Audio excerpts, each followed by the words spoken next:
Welcome to the Late Night with Chalky podcast.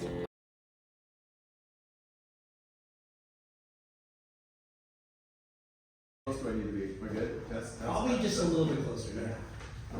Okay, here we go. Friends and family, brothers and sisters, welcome to the Late Night with Chalky podcast. This is a big one. We're at Surf Prescriptions. Thank you, Doc and Amber, for letting us use your space. But we're sitting down with our guest this week. He was in the epicenter of the standout surf spot of Echo Beach, Newport, Studio 54, hanging with his crew at the right time, at the right place, alongside Danny Kwok, John Goddard, and Jeff Parker. These photogenic surfers had a new approach and a new look, wearing bright colors, prints, and the magazines and industry were forever changed. This crew not only put Newport Beach on the map, but they also put Quicksilver on the forefront of changing the ways in marketing, designs, and style. Maybe all those magazine photos and covers he got as a professional surfer, maybe there's another reason, but he got himself into the job of the industry, starting at Quicksilver. We heard Massimo, ASR, and a plethora of other jobs we're gonna hear about. Eventually got into media, both print and digital, and we are super pumped to sit down with Preston. Nickname?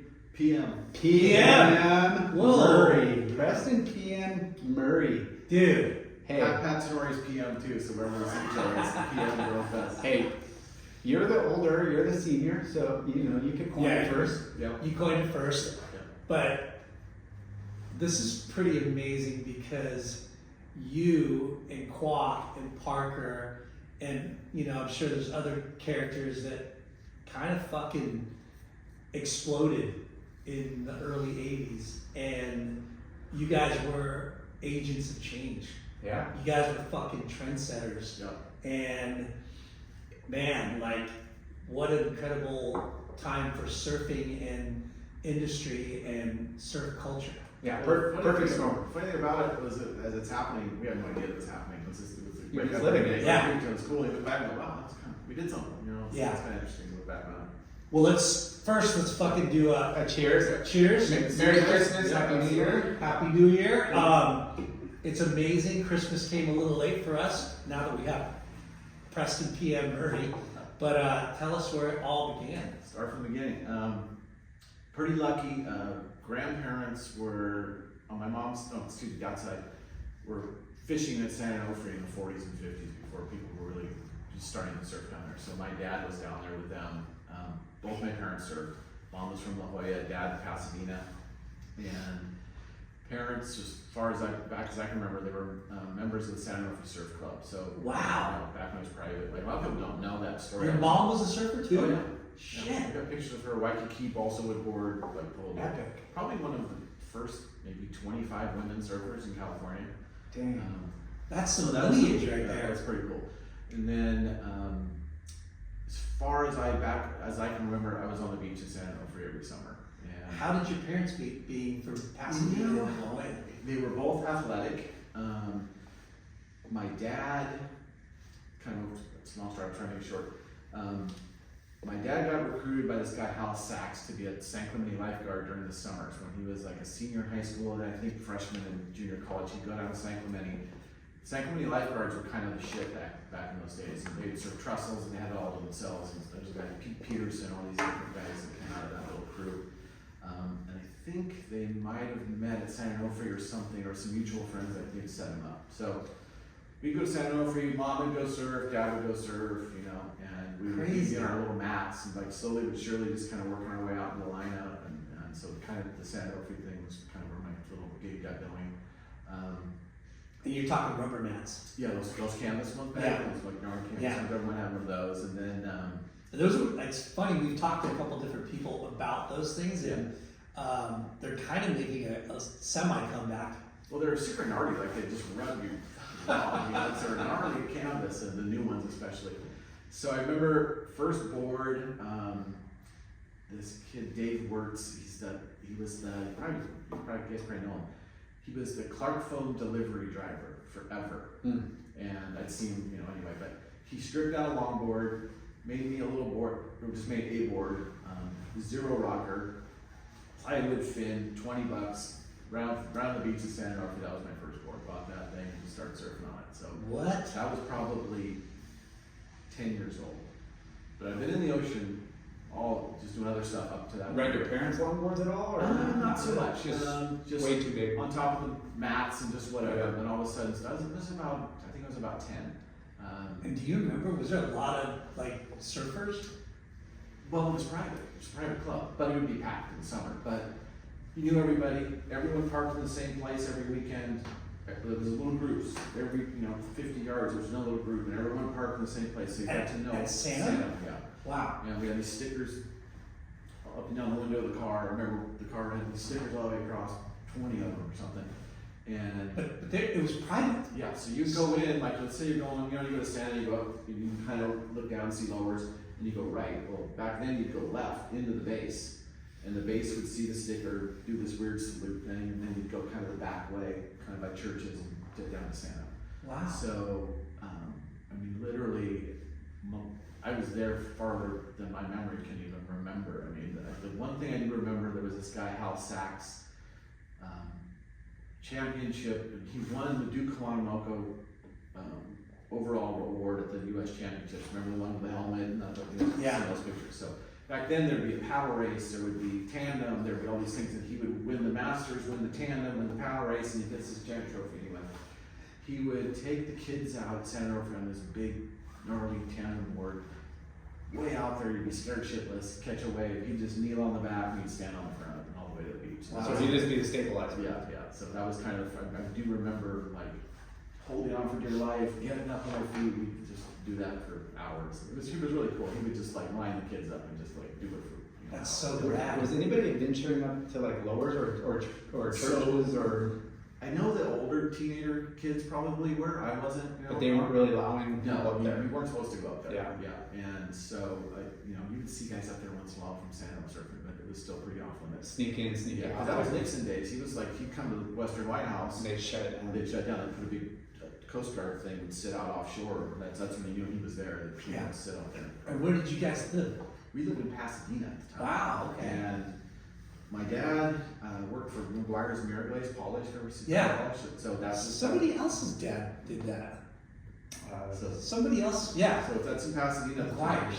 And my mom's a teacher, so in the summer we'd rent a house either in Dana Point or some kind of VRBO kind of thing, and Dad would come down on the weekends, go back to work Monday morning, and we would just go to, we were literally at Santa Rosa like every single day. So your parents are full beach. Yeah. But Lucky. really athletic too. My dad got signed to play professional baseball, he could play basketball, tennis. He was just one of those guys like throwing the ball and he's like, got it. My mom was a really good tennis player, so they're both kind of athletic, which was kind of cool. And they were like, hey, here's the stuff, pick whatever you want. And here's a surfboard too. Like they weren't bummed that I started surfing, or some parents were like, no, you know, they were pretty encouraging to do that. So That's funny, both parents were jocks. yeah. And surfers. Yeah. Just athletic, Yeah. outdoors. Yeah. Mom really wanted me to play tennis. I did, but I was like, I'm out of here, Yeah. So They probably wish like they were good at those sports, and that was obviously a way to get into school. But surfing, they're like, dude, fuck surfing. yeah, no, my dad got a full ride to Arizona on a baseball scholarship. Yeah. And the whole thing. So I remember going to like he'd play in these like semi-pro leagues. I remember when I was a little kid, and like you'd see in the paper, Murray scores 20 points in the basketball game, and this and that. It was pretty cool. That's crazy. He was a good athlete. So we moved. So anyway, the 210 freeway hadn't been built yet, and it's going to go right over the top of where the Mirror Polish company is. And so they buy the building, and the McGuire brothers go, "We're out of here. We're moving down to the beach." And you know where Bach's building is? Dave Bach? Yeah. So that whole area was nothing. They just leveled it. It was all orange groves. And McGuire's Tilt Up was one of the first buildings in that neighborhood. Dang. Yeah, way back in the day. And so they're like, we're moving down there. And so my parents like, sweet, we're moving to the beach. So we lived at Balboa Island for 1 year until they found a house, and we ended up in Newport Shores. And they had some friends in there, and there was tennis and this and that. So I think it was 69 we moved to the beach.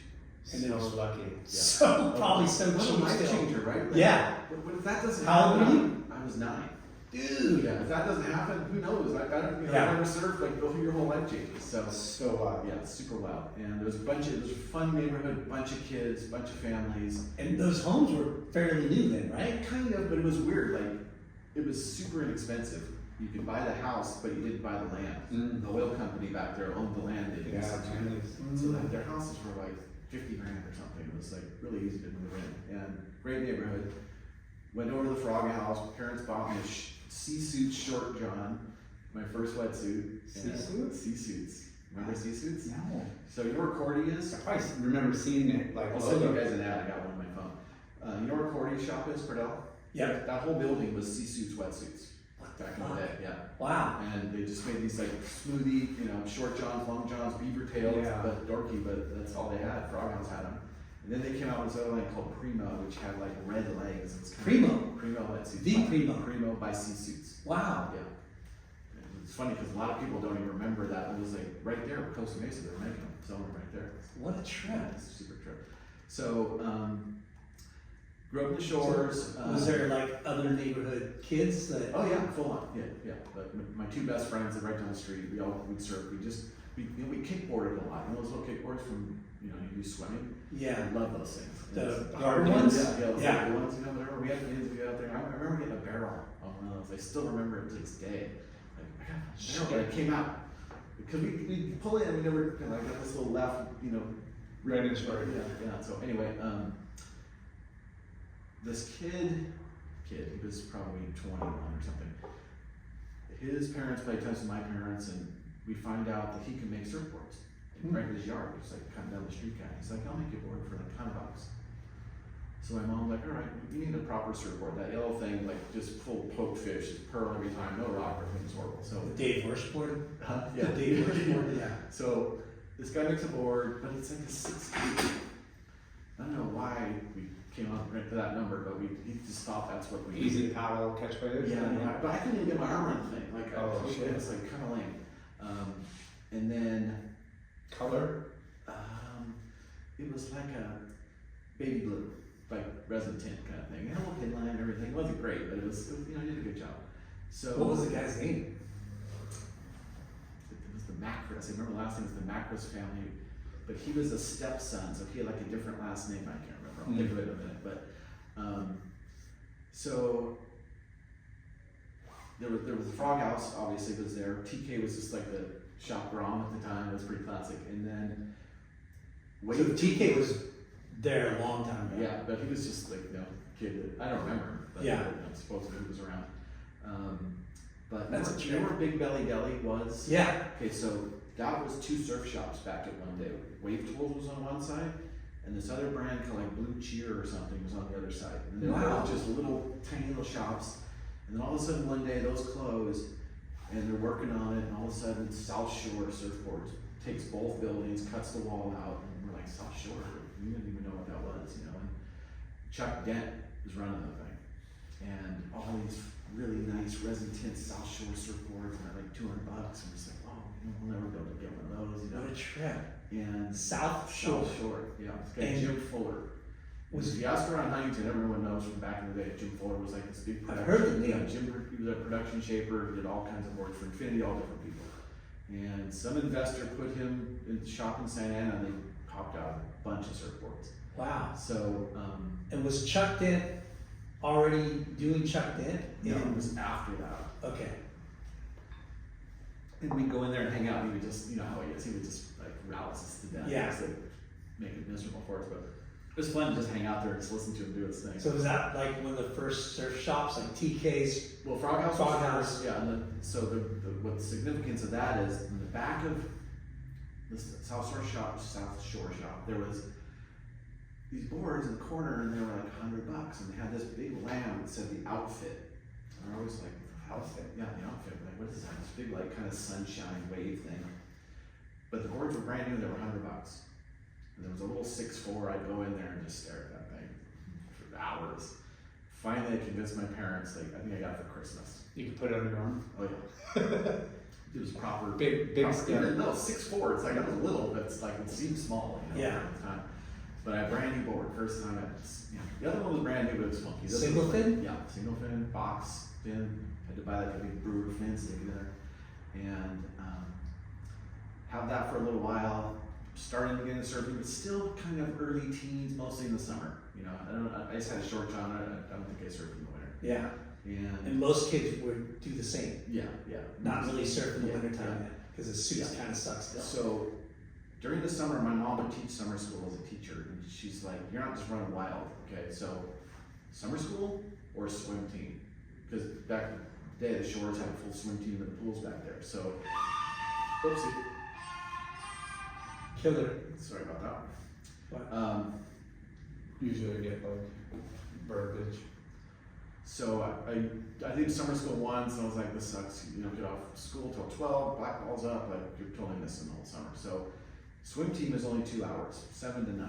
Perfect. Yeah, but it was cold, it was speedos, it was like Kind of work. kind of miserable. But I became an incredible swimmer. Like you swim miles, Yeah. That's what we did. We just go back and forth, and like we became really good swimmers just as a byproduct of that. So 9 o'clock down to the beach, we're on it. So we started kind of hanging around this frog house a little bit more, and all the local crew, they all rode Small Faces. There was a brand out of the frog house called Small Faces. Okay. You're bringing up some names. that Yeah, are I just know, like- I know, but that's just like Up here. this guy Bruce Montgomery, he worked in the shop, he shaped them, and so I get a board from him, and they gave me a deal on it because I could see I was a little grom, kind of up and coming, but all the heavy guys at River Jetty all had Small Faces. So how old were you when you were starting to get good? I would say 13. I was probably like doing WSA contests and stuff in the boys division, 13, 14. And who else was surfing with you? But like he was Huntington, but they did. You guys have heard of WSA, right? Yeah. They were always in Golden West, never anywhere else. And it was Bud. It was this guy Chris DeGrazia from like Seal Beach or something. It was Lakewood. Yeah, Lakewood. Yeah, I think Lakewood. Yeah. cool guy. Downey brothers. They were in the junior division. Just different guys. And there was always those hole in the wall guys. What's that, Gordy or whatever. Those guys would always be there and this and that. So I did okay. I won a couple. And kind of the cool one was like, it was a season ender, and they have it at the north side. They clear out the north side, and we have the comp there. And I get to North side proper, or like, Yeah. or like keyhole, like 9? No, right there. Okay. Yeah, it's pretty cool. And it's head high, a little overhead. And I get to the finals with Bud, and I beat him. And it's all great. Damn it, Bud! Yeah, he was pissed. And I won a skateboard and a 6-pack of Pepsi. I was so stoked. Just like, A so stoked. 6-pack of Pepsi. What? I know. Were they a sponsor? I don't know what. I Did think you? so. I think he's- So we got a deal? Yeah. That'd be Throw that in there. Hey, kids love this shit. I know. I was so stoked. I'll never forget it. I didn't even know Bud then. I knew who he was. We didn't really hang or anything. So what was it like being from Newport and then venturing to different spots? Because we talk about that quite a bit. So I'm assuming like 28th is your local. RJ's RJ's. RJ guy. Yeah. Okay. Just Orange Street. Orange Street was Grom, and then RJ was kind of scary a little bit. Like the heavier guys are down there. As I got older, I kind of worked my way down. And my sister was 2 years older, and she dated a guy that surfed and his bros, and that helped a lot. Like, Yeah. oh, it's Lee's little brother. Yeah, give him away. Whatever. So that was pretty mellow, and pretty much RJ guy, and so Who were the standouts? the Pryor brothers, Bob Beckley, Ed Farwell, Flecky. Like Flecky was like our idol. He's probably 5 years older than us, and we were just like, Flecky's out. Oh my God, Flecky's out. Rest in peace. Yeah. Flecky. That would have been a really good. And was Mungle? He wasn't around yet. He was Okay. a Florida guy still. He was Okay. still doing the Florida. I think that's where he came from. Yeah, This guy John Van Ornum. heard of that guy. It was pretty cool. I'm jumping forward a little bit, but one day he's like, "Come on, you guys, we're going to Lowers." We're like, "Lowers, holy shit!" Like first time I ever went there, and he showed us the ropes, how to walk in. It was kind of hard to get in there, and this and that. Yeah. I'll get that. That's 5 years down the road, but. So I have my little Small Faces, and it's like a 6.0, and it's like everything's cool. Now I have a full. Still single fit? Yeah, I have glass on. I have now I have a full O'Neill wetsuit and everything. I can surf all winter long and all that. And And who were you surfing with? So Quack hadn't moved to Newport yet from Hawaii. So it was me, there was these couple of brothers, the Rich brothers, we'd paddle out, whatever, and then this kid, Steve Richardson, moved from Whittier out of nowhere, and his parents buy a house like a block back down at River Jetty, and we started seeing him in the lineup, and I've never seen a kid learn how to surf this fast. Like literally within 1 year, he's surfing, like legit. Oh, proper. 2 years, he's ripping. 4 years, he's like Hate finals like of that. the Cape 1 year. No way. Yeah, like Steve Richardson. Yeah, Pinky. Okay. Yeah, you'll see him he's in that documentary that we told. Okay. We didn't really know him, and then like at school, I bumped into him, and then pretty soon we became like super bros. And the house in front of his was one story. He was on the second story, so basically he could see the ocean from their living room every morning. Like, I was at 6 o'clock. Can you He's see your that? surf Yeah, report? yeah, come on over, it's good. Come on. And he would always lie. Because he just wanted to surf. He didn't surf anything. He'd be like, it's good. I'm like, dude, I can see the trees are blowing. It's like south wind. He's like, no, it's not. I get over there. I'm like, dude, you've lied to me again. Frother, that's good. That's a good push Yeah, in. made us go out. But funny story about him, it was cold. They didn't have gloves back then. Barely had booties. And so we're like, let's try our mom's dishwasher gloves. Oh yeah. Latex. Yeah. My mom had blue. His mom had pink. And so he'd wear these pink gloves, and his nickname to this day is still Pinky. Oh, how funny. That's pretty funny. So, What are the apes before, or Before the TFLs. Yeah. so his house is catty corner to this duplex on the next street over down at River Jetty. And it just so happens Lance Collins lives there. And his shop closed, but he had the shop up on Placentia, I think. And he already had wave tools. Yeah, he had wave tools. He had been going, I don't know, like at least 5 years by that time. And Steve's like, bail on that small faces, dude. I'm gonna introduce this guy Lance. Way better boards. I'm like, all right. Go over to his house. Richie's like this big, diapers, and Lance goes, all right, I've seen you surf. Here's what we're gonna do. Give me that board. I'll give you another board. And Trade-ins. when that one's done, give it to me. I'll give you another one. So that was like my first okay, I'm sponsored. So Yeah. First sponsor. Trade-ins. yeah, maybe a wave tools, but he goes, you gotta buy a fin. Like $5 in fines. So got on wave tools, and it just kind of started ramping up. Yeah. So Wow. by this time we're like junior high. Quack had just moved here from Hawaii Kai, Cocoa Head, somewhere over there, but he lives way down at the wedge. And so we didn't see him that much right at the beginning. And Dave Parmenter still lived in Newport at that point. So he and I were pretty good friends. Huh. Him, Steve, and I were all Were pretty they tight. born here in I don't know Newport? where they were born, but they lived right at the Newport Point, like a block back. And I don't know, 2 or 3 years, but we would always argue. He'd be like, it's way better at my house. I'm like, David River Jetty's way better. We always had this thing, like, come down here. So, Yeah.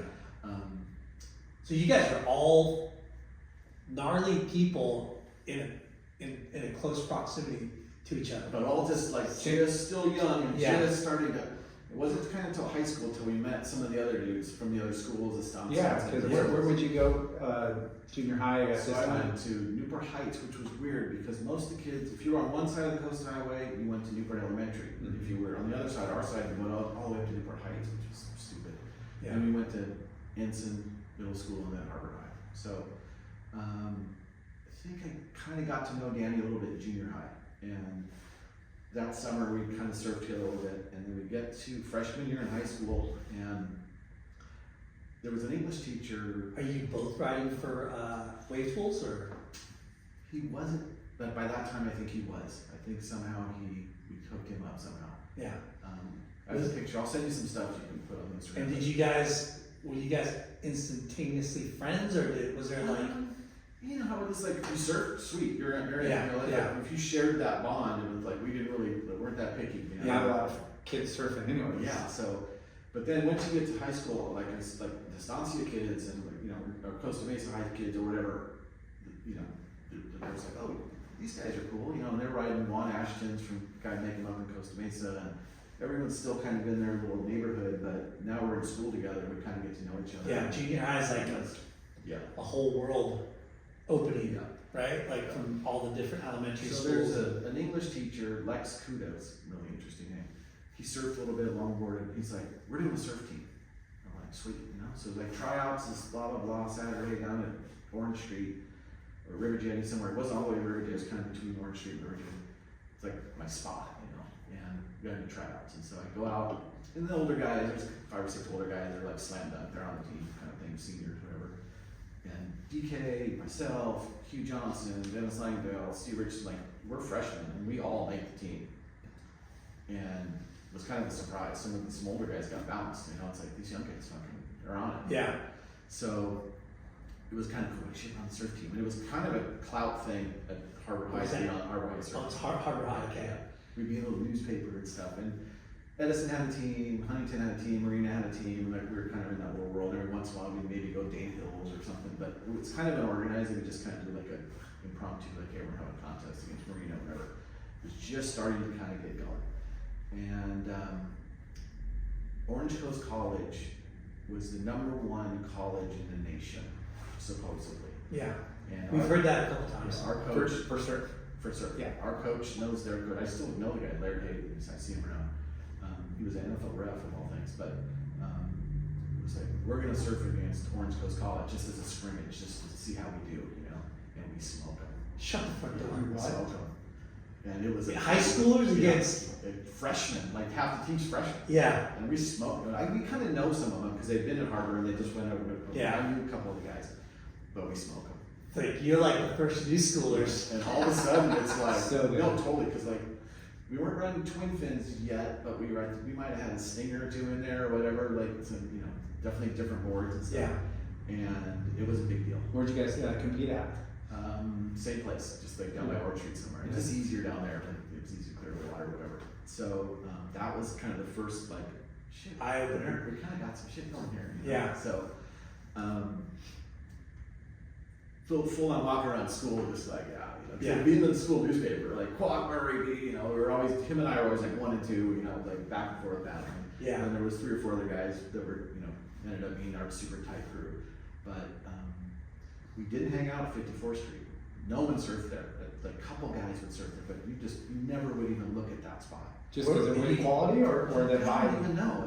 You know, it's like, I was kind of a River Jetty guy, and then all of a sudden, our crew, there was a guy that lived at 43rd Street that we hung out with. His parents lived on the ocean front, so we could hang in his house and use the shower and shit, and we'd surf between 40th and 44th. It was kind of fun. You could surf all year round up there, and girls down there and this and that.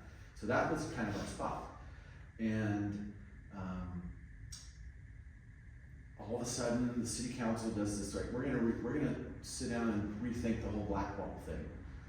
And so one of the concepts was every other jetty, surf, swim. And we're like, all right, you know, and we're kind of fighting for like which one, you know, and the people that live there don't want the surf beach in front of their house. You know, Riffraff. Yeah. And the wedge guys are also in the conversation. They show up with a lawyer and like, this guy's like, you know, and they end up winning their part. They got from 10 to 4, it's body surfing only.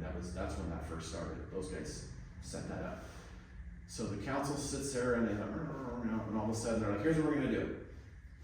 From 40th to 44th, body surfing only, and boogie boarding. Our spot, all the time. Ah. Our spot. We got boogie. And we're like homeless. Where are we gonna go? And somebody like, hey, let's go check out this 54th Street. You know, there's a little ride off the jetty sometimes, and there's a couple guys were surfing there, the Russell surfboard guys, the Russell crew, and a couple guys from Irvine, and we just kind of barged in there, and they were like, fuck these guys, you know? Yeah. And there was an empty house around the corner, you could see on the wall there, and I'm like, all right, this is kind of cool, and the waves were kind of fun. I think a lot of it was the boards were too long, and it's kind of a short little, Yeah, it's a it's a short shorter wave. Yeah, you gotta do 3 turns between here and the door, you know, and that's all you're gonna get. So I think as boards got smaller, the wave became more rideable, more enjoyable. So, What a trip that changed the trajectory of your crew, yeah. right? Like, and going back to wedge, were you guys surfing wedge or no? Danny was. I wasn't into it. I'd surfed a couple times, but I was kind of freaked out by it. Like, I was not a big wedge guy, and he just fucking charged. Like, I was like, go dude. But yeah, no, you couldn't really surf down there unless you lived there. Like you couldn't just like nowadays you just paddle out. Like, you could the bike surfing had like fuck out of here. Yeah. And Quack lived right there. Like when you go to park, that last street, he literally was like 2 houses down, like right there.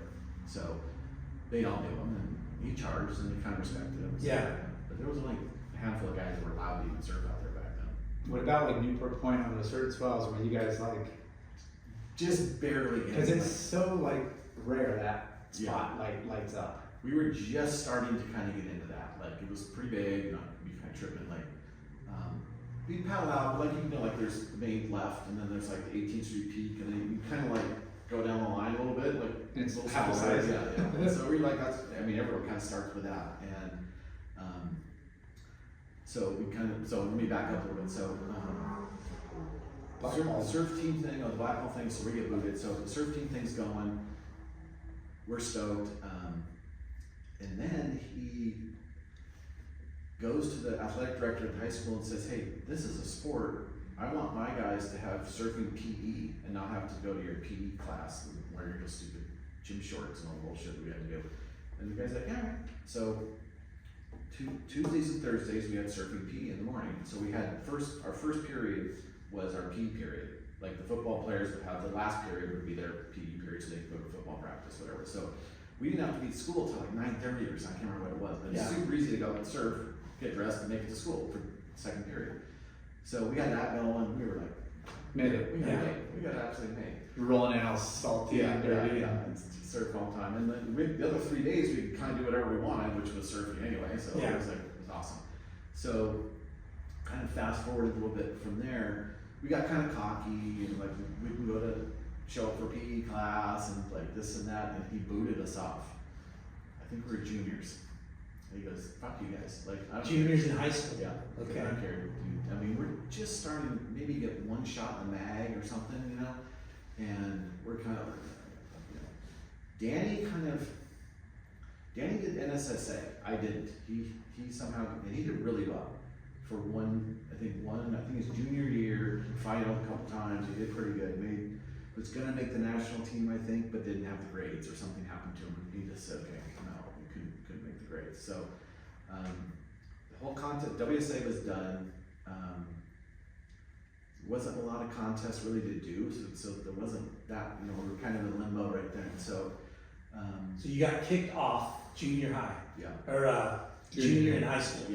Yeah. So like, did you try to get back on? Or? At senior, I do remember as a senior, I didn't. I wasn't on the team as a senior, and we were kind of just being like dicks, like just defiant. So we don't need you. What kind of what kind of music and what was trending at that time? Do you remember? What were you wearing? Like, Well, it was funny. So like, right before the punk thing happened, it was disco or album rock or country wear. But like, we'd go to discos. Like we'd go to Disneyland and dance disco music with chicks and shit. It's crazy. Which had the funky beat, which was like kind of the early, like hip hop, Yeah. The groovy. Yeah. We used to we knew how to sneak into Disneyland. It was like hop over a fence this high. Like it's crazy how easy it was. We'd go there 2-3 days a week in the summertime. Not go on one ride, just grab chicks. Like so. So that was always fun. So then, let's see. So your junior year, you're getting a photo in the mat. What was our first photo? A little lipper, Moyer, black and white, just a little breakout surfer. Surfer. Yeah. Yeah. And were you I think it was the one Bud's on the cover. of the Surfer magazine? Oh, the one? The one he's hitting the lip. Yeah. I think he's wearing a vest. I think so. Wow. I think that might have been my first mag. And what That's probably my senior year. senior year? What year is that? That would have been like 79. 79. And And- were you? So something else happened that was pretty significant. So there was a couple little contests here and there, and they do this contest, the Malibu Pro. Sunkiss sponsored it. Sunkiss Malibu Pro, 79. I'm 17, and there's a trials on Saturday, the final day on Sunday, and we drive up there, $100 entry fee, and I don't even have a car, I don't think. So legitimate pro-am money. Yeah. You know, Hawaiian guys came, Ben Idaho buttons, some Australian guys were there. We heard about this. Yeah. I think I saw a video. There's some on footage of like Dane ripping like a little wave this big, Yeah. buttons doing 360s and shit. Yeah. So I remember distinctly, like I don't even know what I'm doing here. Like just kind of came up and found a place to crash and show up, and the waves are like waist high, and I got this little wave twist twin fin, and I'm kind of busting through some heats, and I get first or second. I can't remember which one. I'm in main event on Sunday, and Alan Sarlo was like the big Malibu guy. I was like, he bombs like first heat, so he's out, and everyone's like, Sarlo's out, oh fuck, you know. So now we have a chance, you know. And I get through some heats, and they had this weird thing where the priority rule was first man to his feet. Doesn't matter where you were on inside, outside, How weird. it was super weird. And I got this thick, boxy wave tools, and I probably weighed 150 pounds at the time, skinny little kid. And I'm going against like these men, and they're barely even catching the waves, and I'm like zipping around my little twin fin, and I get this one heat, Hans Hedeman's in the heat. Nice. I don't even know the guy from Adams, but I've heard of him. Seen Yeah. him, man. He's a man. You know, he's only a couple years older, but he's just like, dude, how old are you? Like 40? You know? And He looked a lot older. And I catch this one wave like way outside, and I'm just like on it, just like, no, I'll jump to my feet, and I'm trying to catch it, and I kind of spray him as I go down the line, and so he takes off behind me, because he's so pissed at this point, he's like just giving up, and he's swinging at me. Supposedly, I didn't see it. Like my friends were like, dude, what the fuck was that all about? I'm like, what? He goes, dude, he's trying to fucking hit you. He took like 3 swings at me from behind me. Shut the front door. Yeah. Hans. Fucking So Hans. I go in and Flecky's like, dude, what was that? I'm like, what? He's like, that guy's gonna kill you. And I'm like, what do you mean? I'm in a contest, I'm in the next heat, this and that. It's like, I'm hiding in this tent on the beach, and he's like, where's that fucking kid? You know, he's all marching around, and I'm just like, Jesus, bullshit. He finally leaves, thank God, he splits. So, started to kind of get through some heats, and the waves are getting a little bit better, and I'm in the finals. And I'm like, I'm making $300 no matter what. That's 5th place, you know? Like, that's all I'm thinking about. Like, I'm making $300. So it's like Ben Idaho, this guy Bolton Colburn, Critterburn. Who else is it? Gnarly people It in was that gnarly, contest. yeah. And I'm like, that's the final. I'm like, shit. And I go out, it's like 3 in the afternoon, it's 3rd points. Now it's like head high, it's kind of offshore. I get the wave of the contest in the finals. And Buttons is ripping for sure. And every wave at the end, he'd do a 360. And I can do 360, I am on lock. And so him and I get into this 360 contest. We're doing like 5. Literally. And the announcer's like, 1, 2, 3, 360s. I'm like, all right, I'll do 4. And that's all we were doing. I even did a backside one on the left, you know. Oh my Not God. a little left coming in, like a flip a backside one. So Hilarious. I get this wave of the contest, literally overhead, right, rip into the beach, and I'm like, I just won this fucking thing. Get on the beach, my buddies are like, dude, it's close. And they start backwards, 5th place, and I'm like, okay, $300, okay, you know, 4th place is now $500, and I'm just like, bank accounts, just like going up. Gets down to 2nd place, and I get 2nd, Buttons gets 1st. I won like $3 grand or something. Which Wow! was like 20 grand to me at the time. Yeah. Holy shit. I'm 17. Do you think they gave it to him? It was close. Yeah. It was close. He had the flair, you know. Yeah. He's Buttons. Yeah. Everyone loved him. I can just tell the announcer was even more excited when he was on a wave than when I was on a wave. Yeah. And then there was a little write up in the mag, it was like, Buttons. Oh, and this guy from Newport got 2nd. Well, But your he was boys man. kind of said you might have taken it, which that almost validates Yeah. the thing. Yeah. You know what I mean? But it's, you're going up against those names and that caliber. Yeah. You got to blow them out, or they're going to take I had a no split problem. decision. Yeah. It's like knocking out the champion. You have to knock out the It champion. was cool, like Ben Idaho. Like I surfed the heat with Ben Idaho. It was kind of cool. So, did you have major sponsors before going into this? I mean, I was major meaning. quick, rib curl, but just getting free stuff. Yeah. Maybe contest entry fees. Quick rib curl, wave tools. So, okay, your first sponsor was Wave Wave Tools. Tools. And then how did you So get we rid gotta of back it? up to the story. Yeah. So Danny's 6 months older than I am, and so he has his driver's license before I do. And my mom would let him drive her car to drive me around and go surfing, like, both of us go surfing. She'd let us take it all the way to Cayucas and see Dave Permiter. Like, here, Danny, here's the keys, go for it, you know? So, What? yeah, that's kind of good. I think back and I'm like, I would never let one of my kids' friends do that, you know, my car, you know? But she was cool. She wanted us to surf. She'd be like, hey, I don't need the car this weekend. Go for it. Cayucas. We're like Friday afternoon, we're on our way. You know, it's pretty fun. But that's the way it was. Yeah, so Dave, back to Dave real quick, his mom got a job up in Cayucas. He moved. And we kept in touch, and we went up there probably 3 times and surfed with him, and we kept in touch, and then he kind of went on his way, but whatever. Which was kind of a bummer, because we liked Dave, but he just kind of did his thing, so. It's kind of crazy how he kept his career and trajectory going. Well, you wouldn't have thought it then, because he Yeah. was like, I hate surfing, I hate contests, I hate sponsors. Because we were kind of blowing up, and he was left out of it, and I think he was a little bit bitter that had he stayed in Newport. Yeah. But then he ends up being this like PSA like champion guy. Yeah. It's weird, like that blew me away when he came out and did that all of a sudden. Because that was about 5 years later. We're like, what happened today? Yeah. Good for him. So, How old was he or you guys when he moved there? I want to say 15, 16. Okay. That would have been 15 because So right before high school you yeah, went up there. like freshman year kind of. Which thing. is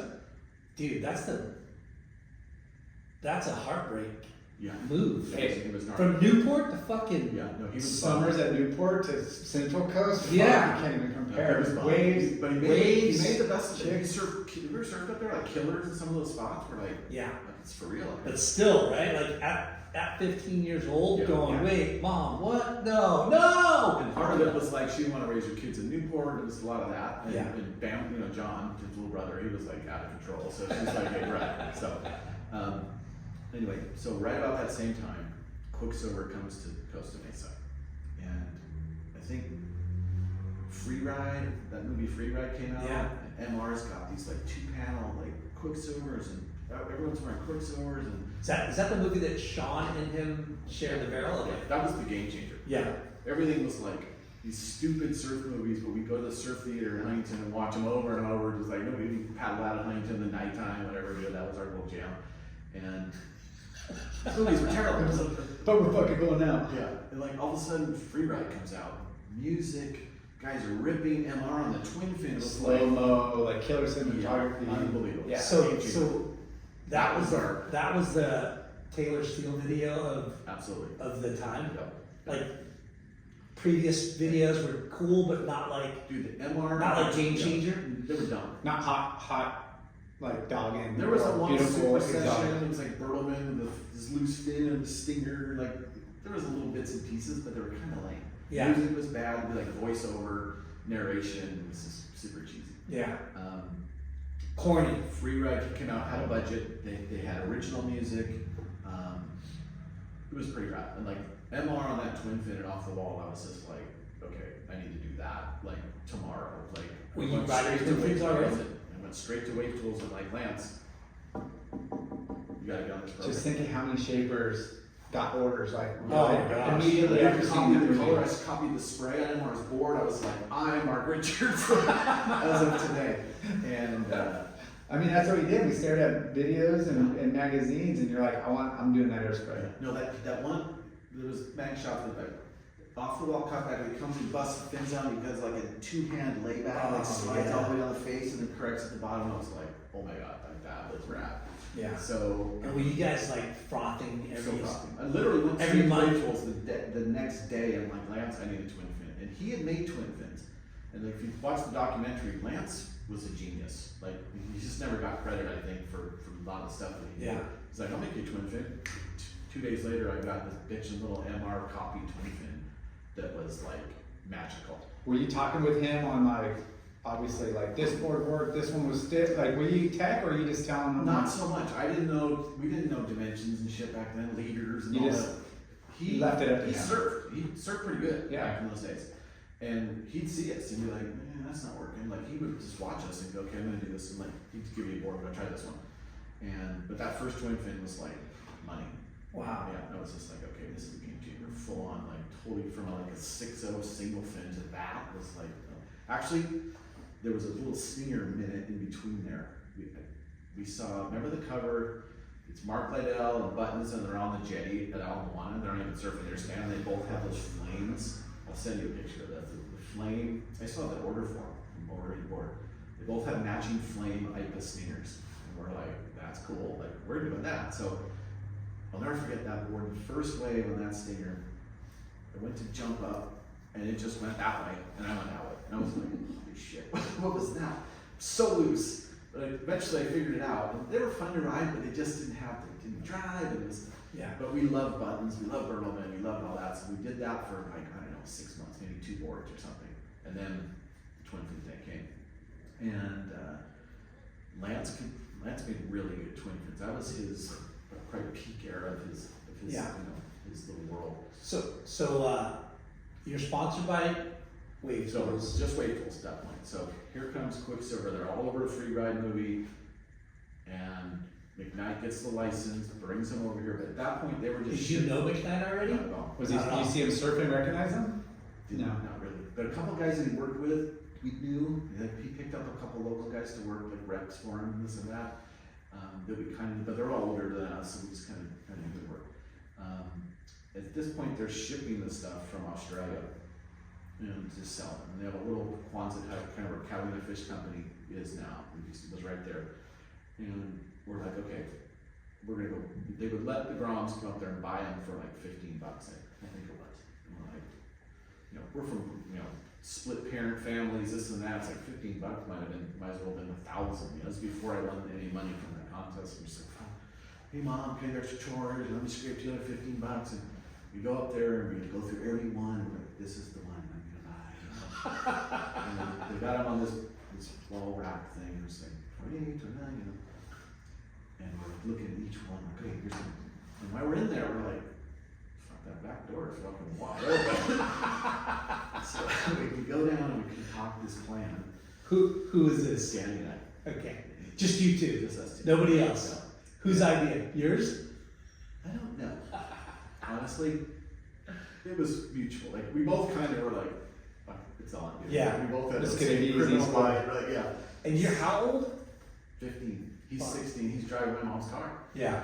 And so I think we might have done it that same day. We might have just went right around the back and the doors open and walked in. Grabbed the first ones, the best part of the story, jump in the car, drive off. McKnight says they were inside, they heard the door slam, they heard a car peel out, they were like, what just happened? And they walked back there, they couldn't quite figure out what was missing right away, you know? And so. Because they're not taking inventory. Yeah. They have lots full of Yeah. stuff. Yeah. Was $15 for a short expensive? Like you said, Well, that's wholesale. for you. Yeah. Okay. Yeah. So at this They let some retail. ROMs, it's probably $30 in the store. And what was that competing brands like? Nothing. Nothing. Well, it was OP, but OP wasn't really in surf shops that much. There wasn't that much really. There was OP, Main 10, what was that, Cape? Yeah. Yeah. So Frog House had them, Newport Surf and Sport, you know, had them. A couple different places had them. We get in the car, we're like, these are size 36. And we're like size 28, like dripping wet, you know, like. What the- So we have to go to every surf shop from San Clemente to Seal Beach. Walk in, hey, my grandma bought me these, are the wrong size, and she lost the receipt. Like Quicksilver was so hot, they'd be like, no problem, give me those. Here's 28, whatever you want. So now we both have like 8 pairs each. Yeah. And we're out at the beach, just flexing, we change in the middle of the day to the other pair. We're sponsored. Yeah, and everyone's like, fuck. And this kid that we knew calls McKnight, tells him. We had totally dark. Yeah, ratted This out. kid, like, I would stay at his house. I knew the kid. And kind of one of our buddies, surfed pretty good. I don't want to say his name, but phone rings. I'm like, yeah, pick up the phone. I'm still living at home. My mom's cooking dinner. It's like, Preston, it's Bob McKnight. And I'm like, yeah, hey, Bob, you know, what's going on?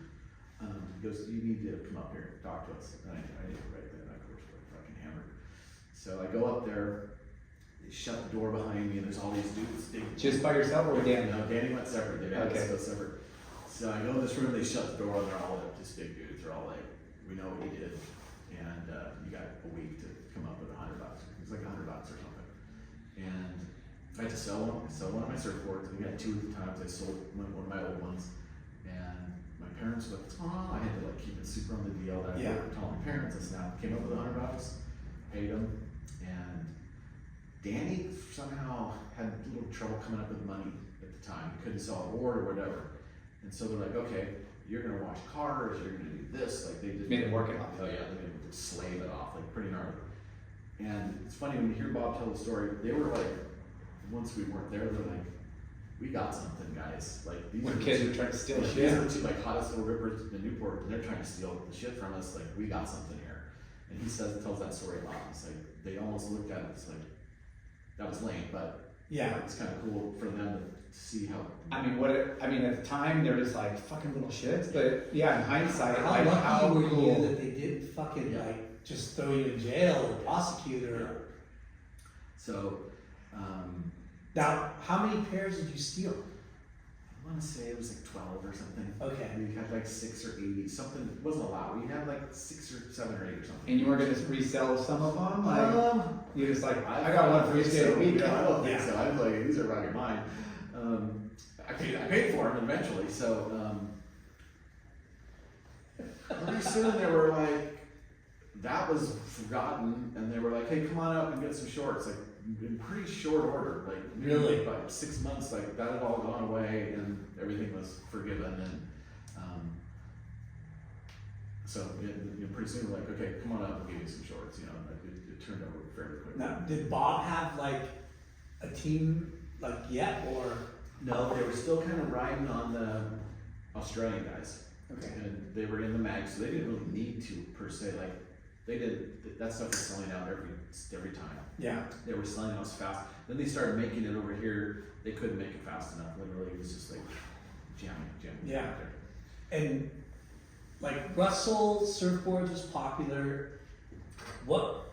And there's like they had rad kids riding for Yeah. for Russell, and Yeah. then Newport Surf and Sport was later, right? Yeah, just a couple years later, that was the first Surf and Sports. surf and sport concept. Yeah. Boards, some wetsuits, soft goods, right next door to Russell. You know, where Yeah. they used to be. The Russell thing was interesting because they were kind of like the boards were like long, pointy, you know, single fins. Old school. Yeah, and then like if you were a Russell guy, you were more of like an old school guy, and like wave tools couldn't have been more opposite than the Russell guys. Yeah. So a lot of those guys, we were friends with them, but we were like, these guys are, like they weren't doing contests or just a different kind of soul kind of surfer kind of Yeah. thing over Russell. So they were fine. Stussy was shaping it back then. So we get through that, and then in short order, Rip Curl's right behind Quicksilver because they're just like, come on over, guys. Because anything from Australia at that time was like, we wanted it. Like, Yeah. Well, they had the first world champions, they were like dominating, like, Shane Horan and Tom Carroll were kind of our age. We're like, these guys are like, the biggest dream was like to surf in the Pepsi Junior Pro in Australia. Like if you could somehow get to that level, like Shane Horan would win it, Tom Carroll would win it, whatever. It was like, man, these guys are got me. So right after that contest that happens, we're living down in Balboa. A buddy of mine's parents owned the house, and so we lived in a little back house and super cheap. And we're in the back alley, and this van pulls up with a bunch of boards on top. And we're like, look at these kooks, they think there's waves down here, you know? Like, there's no waves going down. And this guy jumps out, big frizzy white afro, and I'm like, I know that guy.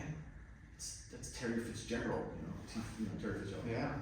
He jumps out, and all of a sudden the van's door opens, and a kid jumps out, another kid jumps out, another white blonde hair kid jumps out. I'm like, that's Shane Horan. And so it's the hot buttered team coming to surf the Cape. So this is like January or something. And Shane's just traveling with him. He's going to meet up with PT and Ian, and they're on the Bronx Aussie team with, what's it, Troy Bishop? Yeah. Yeah, Troy Bishop. From Those are 4 guys, yeah. But he's just traveling with them.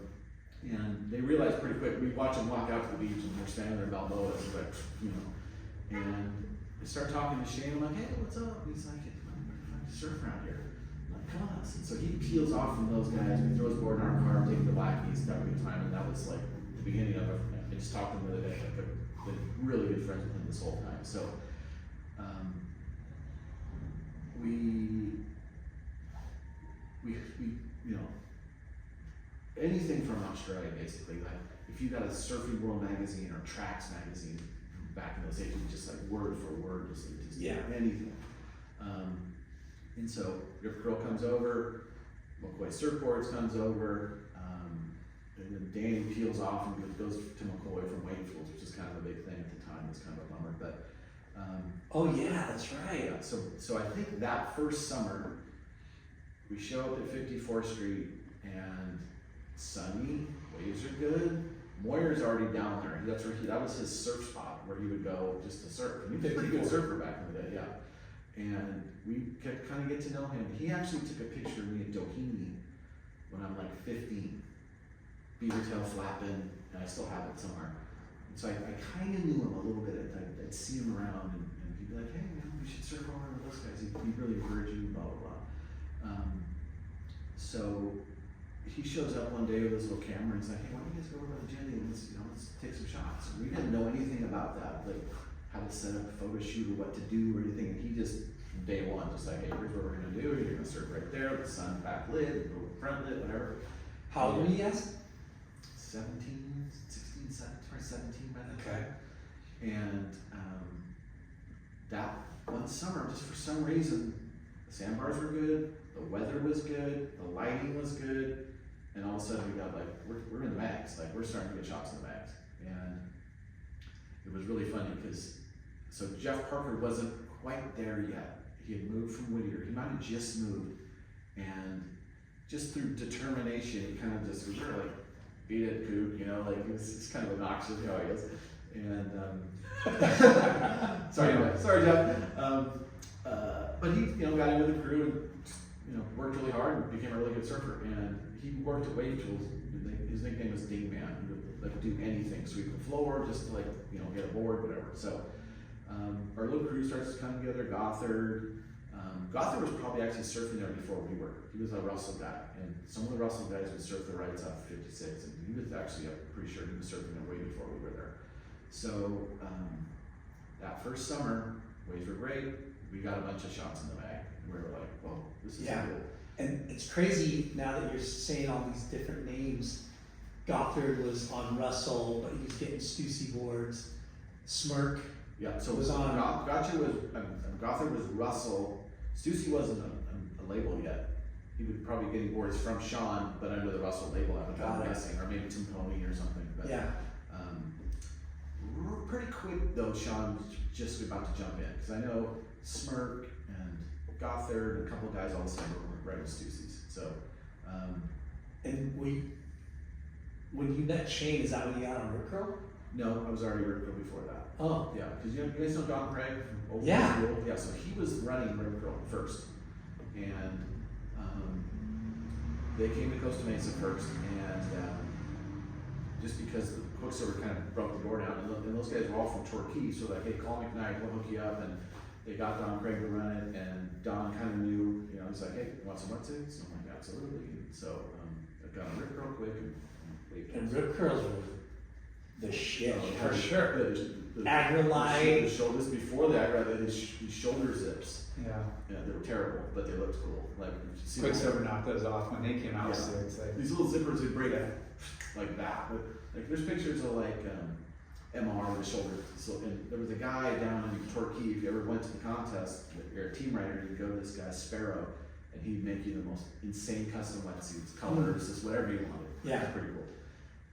it was so cool their understanding between Quicksilver and Rip Curl. Yeah. Like, "Hey, Yeah. we're gonna do suits. You make can this, do board shorts, we and make we're that." good." That's what ruined the whole industry when everyone went sideways, started Yeah. everything.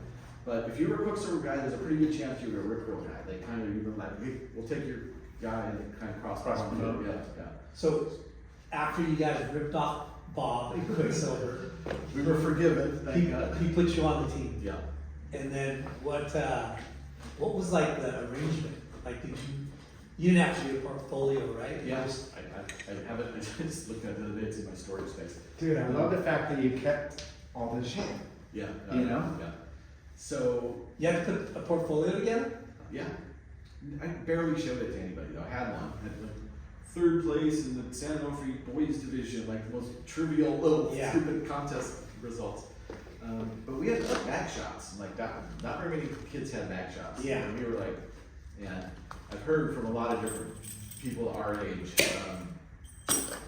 that were surfing just as good as we were, but they weren't in Newport and they weren't getting shots in the mag. Yeah. It was like a lot of guys were kind of pissed about that. And I remember it was so funny. Peter Townend famously he was in an interview somewhere, and I can hear it. Like, he's like, "What the fuck is Jeff Parker ever done?" Yeah. Because he went to the magazines and said, "Why are you putting these guys in the magazines?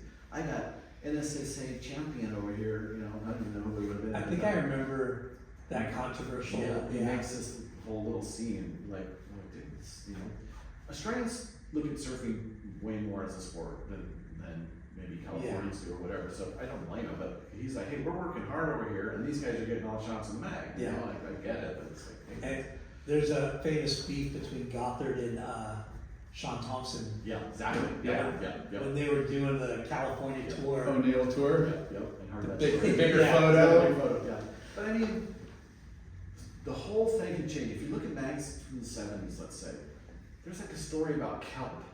You know, like they're funky, super funky, and then all of a sudden, here comes this explosion of color and Personalities, and the big part of it was the music. Right then, punk music came, and new wave, and it was like the timing of that, the boards, the colors, Quicksilver. I mean, it's just like this thing is, and Do you remember your first like airbrush board that you're like, whoa? Because like we're starting to get into Echo Beach, right? Yeah. And Quicksilver created a fictitious spot, right? Yep. Echo Beach. So Echo Beach is a song. There's actually a song from some English band. It's like, Really? Echo Beach. Yeah, it's super corny, but that's where they got it. It came from Australia. The polka dot, all that came from Australia. We didn't invent that. They did it. Yeah. And they sent it to us, and we all just kind of like, well, I like the checkers, and Danny's like, I'll do the polka dots. We all just kind of grabbed what we felt was cool for us. Yeah, and And Bob then- was telling us that the guy's inspiration was jockeys. Oh yeah. Yeah. I heard that story. Remember that? Yeah. All the different Yeah. outfits Yeah, and but colors. it's funny when I went to the track, it's like, oh, that's familiar. Like you told me there's checkers or polka dots and all Yeah. that. It's kind of interesting. So So there was different prints, and each guy kind of picked their. yeah, so right before that and leading into that, there was this lady Shirley, and I can't remember the other lady's name. They were the custom board short sewers, and they had little office at Quicksilver, and you could just dial up in whatever you wanted, and they would bang it out in an hour. Pink, black, stripes, coke, whatever combo you wanted, you just write it down. Shirley would be like, got it. It's like, here you go. And so we had the coolest board shorts. Yeah. Like I went to Hawaii with like 10 pairs of custom board shorts. And when it was time to go home, it was like, I was selling them for like $50 each or something. Guys were just like, I'll take that. You sell your board, you just like sell everything like over there. Yeah. Which I did once. So the customization, I think that's what you're getting at. Like we could like match our boards to it, like, have our own little colorways and stuff. So Yeah. Lance was a pretty good airbrusher. He could do checkers, like if you ever go to a shop, like he's the master. Yeah, you look at all those old Yeah. photos, and I think Isn't- that helps build your brand as well as Well, visibility. you guys wrote for Quicksilver, but you guys all kind of were your own brand in a Yeah. I'll send you some pictures. There's some Wakefield's ads. I'm like, Jeff's doing his thing, Danny's doing his thing. I got my little persona. Like, Yeah. it was funny because I don't remember it being that contrived. We'd be like, oh, I'll put this on. Like, it was just kind of whatever. We Yeah. had our little Quicksilver jacket on, a little flap jacket, because when punk was starting to come on, new wave punk rock, Yeah. rockabilly, that was Right. then. You guys were at the forefront of that, taking punk rock, new wave, rockabilly, and you were those people in the mag. Yeah. And your boards were loud, the sprays, the wetsuits, like you guys kind of broke the soul surfing Totally. era. Totally. Well, the other thing too, magazines are running a business, and they could probably see the numbers of all, of publications that they're like selling through. Now there are people advertising. They're like, wow, Quicksilver's advertising Yeah. they weren't before. And then they got, what's this Rip Curl? well, we better Yeah. put these guys in. I mean, you know how business works for sure. But you guys definitely changed the game with color. Coming up with not a theme for yourself, but yeah, a look. Like you're coming up. Lance would just be like, What do you want? I'll spray it for an hour if I have to, like do whatever you want. And so I had a board that was a brick wall. and then we had graffiti on it. Yeah, beat it, Kooks. I have that photo. I pulled that up. I was just It's like, It says beat it, Kooks. yeah, it says Iran sucks, and we were in the Iranian war at the time or something. And the funniest thing, it says love comes in spurts. And it's kind of like, but they misspelled spurts, and it's spups. That was right? I couldn't read it, but it's spups. That is so Yeah, insane. they misspelled it. So what spurt? spups or Spups. something. Spups. It's kind of right over the fin, and it's kind of hard to read. But So we so could good. like dial up whatever, and he'd be fine with it. And then he hired Bucky Olson, who is Steve Olson's brother, Yeah, I was gonna bring that Alex up. Olson's uncle, whatever. Like great, good surfer, but incredible airbrush guy. Yeah. And he could like dial up whatever. And so that's when we kind of started like doing some different stuff. And but you could just go in here and tell him whatever you wanted, he would jump on it. So, but Did you keep any of those it boards? was so long I didn't. There was this one, the yellow taxi cab one. I don't know if you ever seen that one. I don't know. It was Bertelman did something kind of similar, but I just like the yellow and the black on his board. I'm like, oh, you know what? That's like a New York taxi cab. That's where I've seen that. And so, yeah, how's that? So amazing. So I order up this yellow taxi cab, and the checkers are probably out on my phone. I'll send you guys some photos. Yeah. And it was hollow. So he rough shapes most of it, cuts it down the stringer, and then takes an auger bit and goes down the stringer out towards the rails, probably 20 times. Glues it back together, glasses it, taxi cab board, hands it to me, I go pick it up, and I'm just psyched. Is it like twice as light as? It's like ridiculous. Probably normal nowadays, but back then it was like ridiculous. How innovative, man! Like to Yeah, think like that. super cool.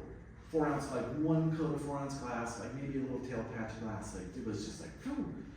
You ever had a board when you pick it up, hold it in your arms, like this is Magic. This is one. Yeah. I remember throwing it in the water and just laying on it. I'm like, this is the Yeah, one. it works. This is, I broke that thing. You know, rode it till it just fell apart under my feet.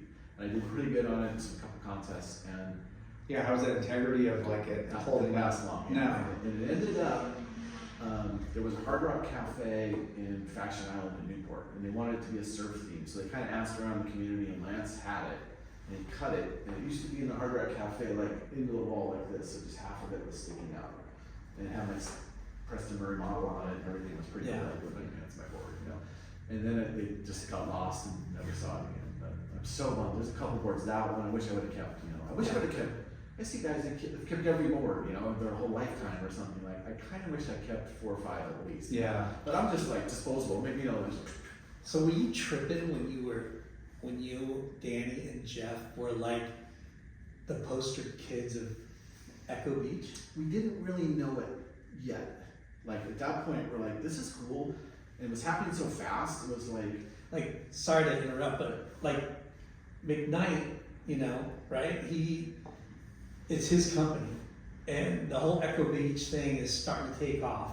You guys are in the mags without even trying, right? Like pretty much. you Danny was on the phone night before. Hey, Mike, you know, Dave Epperson, Peter Burley, the boys are going to be at 54 tomorrow. Like he actually called. He orchestrated all that. He was good at that. But I was like, you called them? I'm like, fuck yeah, I called them. They'll all be there. He was business. Yeah. He was already on it. Yeah, he was already on it. Yeah. But like, you know, looking at the magazines, I have a bunch of breakout magazines, right? Lockheed gave me a bunch. I wish there's more, but so many fucking photos from that era in breakout. It's Newport. Yeah. It's you guys. Yep. And were you guys tripping? Like, were you starting to make money? Like, It happened, like, I've told the story, but it happened so fast, we didn't have time. It was like, we were running around grabbing chicks, we were like having the time of our lives, and we weren't thinking like, business, money. You know, Danny Yeah. kind of was. He was a little bit ahead of it, but still we were like, Along we're for the having the ride. time of our lives. We Yeah. were going to Australia, we were going to Hawaii, we're like, this can't Yeah, so happen. tell us, like, were you getting paid by Quick, or was No. there incentives, No. or? They would give me incentives, full on phone incentive contract, pay for travel, but I wasn't getting a salary. No one really was at that point. And How insane is that? yeah, Right? I was still living at home. It was like, Yeah, what were your parents like? Were their aspirations to go to college, or like they were kind of pushing a little of that, but they were like, okay, if you want to do this for a while, maybe take a year off after high school and see where it goes. And then I did good in that contest, and I'm like, see, I got this. And they're like, okay, you got $4,000 in the bank. That's pretty cool. So, but they were letting you run with it. yeah, That's awesome. yeah. So 18, I go to Hawaii. On Quicksilver. Yeah, for a month. And are you a big wave guy or Not not? at all. And First time there? no, my sister lived over there, so I was going from about 15 on, like kind of at Christmas time, school break, and just go there for 2 weeks and survey. Go watch the bonsai. And Yeah, so she was dating a guy that lived right off the wall. The Yester family, they still live there, and they've since torn down the house that I stayed in. But my room was like, my pillow on the pillow, I could go, oh, off the wall is 4 foot and perfect, sweet. Like living on the beach off the wall free with these guys.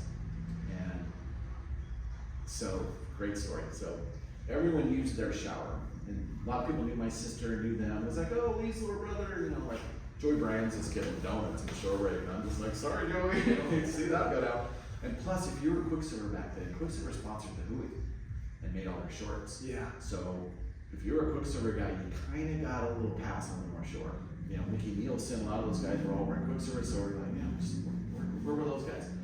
So I come up in like Dane and Buttons, they're all using the shower, and I'm in the yard, I'm just like high as a hog. It's like, oh my God, this is incredible. I'm in the shower, I turn around, Hans.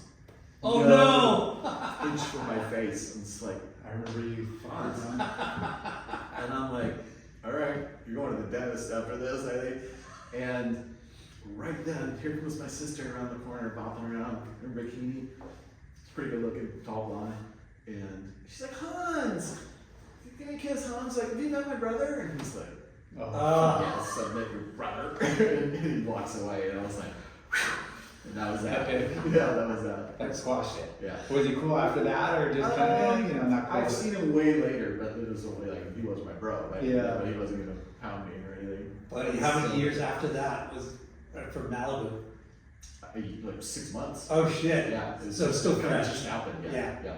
So, old fucker. So Quicksilver would send you to Hawaii. At first, I was just going to see my sister, so I wasn't doing comps or anything, so I don't remember them paying for me maybe the first couple of times, and then after a while I'd get, here's $200 travel allowance, whatever. So we tried, me and my buddy were gonna move over there.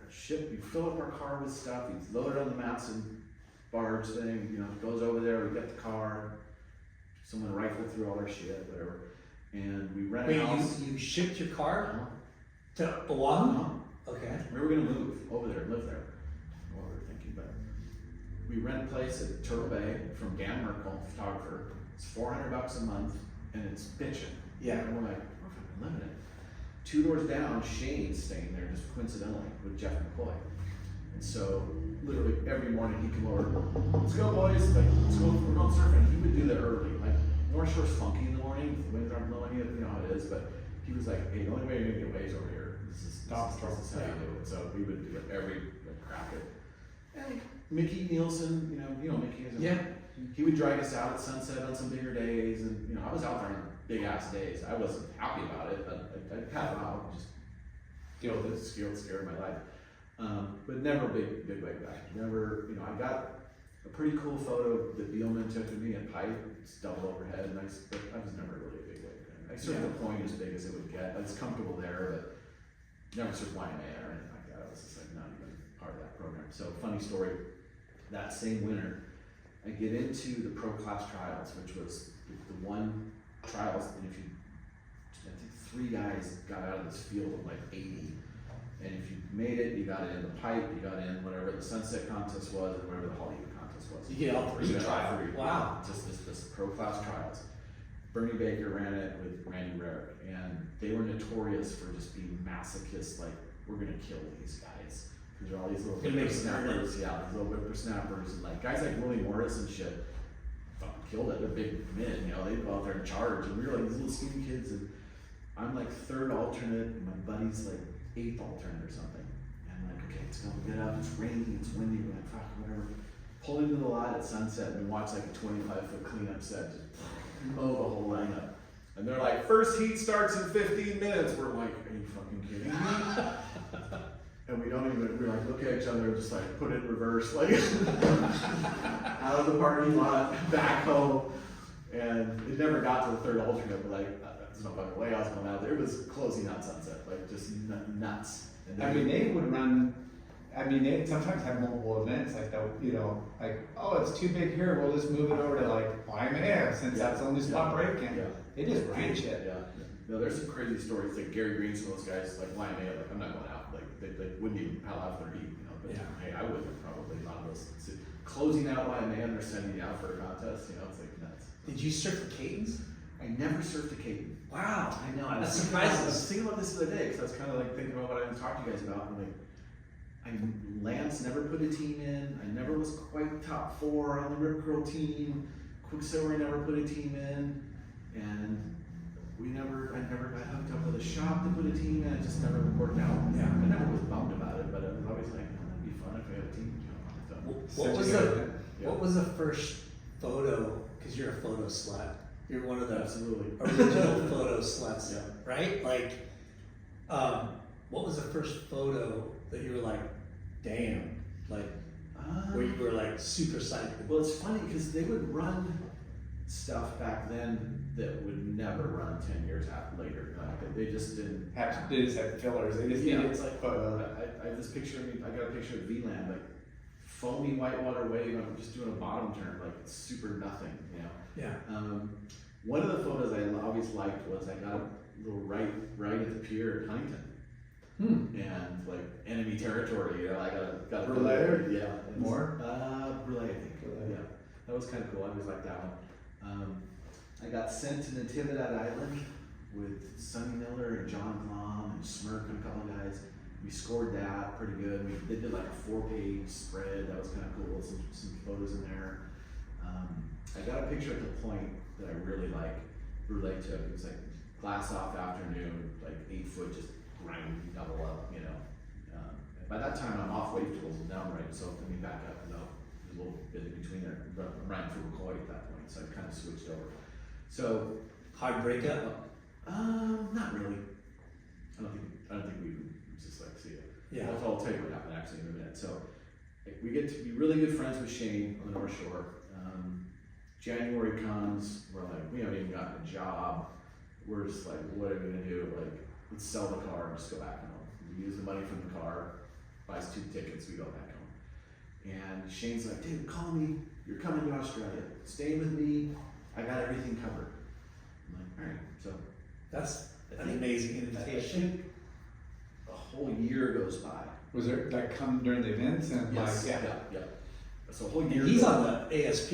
Yeah. Yeah. So that summer, I get this random phone call. It's funny because like there was no cell phone. It's like, how did I just happen to pick up the phone? It's him calling me from Brazil. And he's like, I just won the Waimea 5000. I got tons of money. My 21st birthday's coming up. I'm coming to Newport. Get the party set up. We're like, absolutely. And so we're living in this dump, but it's right by the beach and no furniture. All our rooms were tight, but the community space was just thrashed. So no one would want to put any time to that. And we get a band, we get a bunch of kegs, and it's like the party. What? Of the year. And Shane's like, just like loving it. Everyone's there. McKnight's there, everyone's there. Chicks, all kinds of chicks. And he's on Gotcha, right? Yes. Okay. Yep. So I remember standing there just like, It was at your house? It was our house. Me and Danny and this third guy we didn't even know. So it's funny because like different people would move in and move out, and the landlord didn't even know who lived there by this time. Like the original people didn't even live there anymore. What street are you on? It's on River, which is the one you turn down to go to 54th. Yeah. And we're 47th something, so we're between like 47th and 48th. So we're just down from 54th a little. And I remember standing there going, oh my god, like there's chicks, like it's like the funnest. So Summertime? Yes. So this kid out front, David Perry, he's like 16 or something, and he's drinking a beer on the sidewalk. And here comes the cop that was eventually going to get there. You know, we had a band going. Yeah. Like, it's loud. It's fucking going on. There's people camping in out front. Like if there's a line trying to get in a party. And we had these two blind guys. You guys know who Titus Kinamaka? Yeah. You know Ollie Kai, his little brother? Yeah. Little, but not little. He's staying at the house and he's our bouncer. So we're like, sweet. And we made like $300. We were charging $5 to get in or whatever. I can't remember what they do. Smart. Yeah. And so Gotta pay for the okay, kids. beer. So this cop's like, hey, and he drops the beer and he runs. So he runs around the back and he runs into our little back alley. Cop chases him back there. And Ollie Kai's back there with this guy Emery, this other Hawaiian dude, and they're smoking a doobie or something. And they catch this little kid, they throw him on the ground, they kind of rough him up, and Ollie Kai and Emery are like, dude, just like chill out, bro. Like, why are you being such an ass? And the guy's like, you're next. And they're like, oh, really? Donuts, cop. And he's like, officer down. And we have no idea this is happening. We're inside, wow, we're going nuts. The riot squad comes through the front door, like knocks the front door off the hinges, the band goes flying. And I remember like just watching that, and I'm like, oh my God, everyone's screaming full on. And they're like, where's the Hawaiian guy? That's all they want. They're like, where's the Hawaiian guy? Because that's what the guy got beat up. And he's hiding in Danny's room. They're just like straight down the hallway, knock Danny's door down, beat the shit out of him. Wow. And my neighbor, he's a little bit older, you know, he kind of would hang with us a little bit. He's a little older, he's like, what the fuck's going on? I'm like, oh my God. He's like, get in here, grabs me, pulls me into his house, shuts the door. And we're like, because the cops are just going ballistic. 2 cops went to the hospital. One guy outside, another guy, someone just cold cocked this guy, broke his jaw. Oh shit. Yeah, It turned into a full on. Right. The guys had riot gear. They were just like, so they drag out Ollie Kai down the hallway. There was blood splattered all over the hallway. Like, it was super gnarly. Fuck. So they clear everyone out, and they're standing in the house going, who fucking lives here? We're all hiding next door. And Where was Quack? he ran, went to his girlfriend's house. And we all just like, pew! Ain't my party. Yeah. I don't know, we weren't on the lease or anything, so we're like, you can have everything in my room at this point. So they leave, and we're like, fuck. So we go up to the hospital, and we have like $500 or $300 or something from the beer money. And we're like, we're gonna bail him out. And I'm like, yeah, you're gonna bail him out. This guy just attacked a cop, bro. Your bail's like $500,000 or something. Yeah. So he's getting stitches. He's just fucked. He's handcuffed to the bed, and like, we're just like, what just happened? So we go home. What did Shane say? So yeah, he's like freaking out. So the next morning, we're sitting on the couch, just like house is just upside down, blood everywhere. We're like, what just happened? You know, we're kind of, and here comes the cops again. They're pissed. So like 3 cops come in, like, who lives here? We're all just like, I don't know.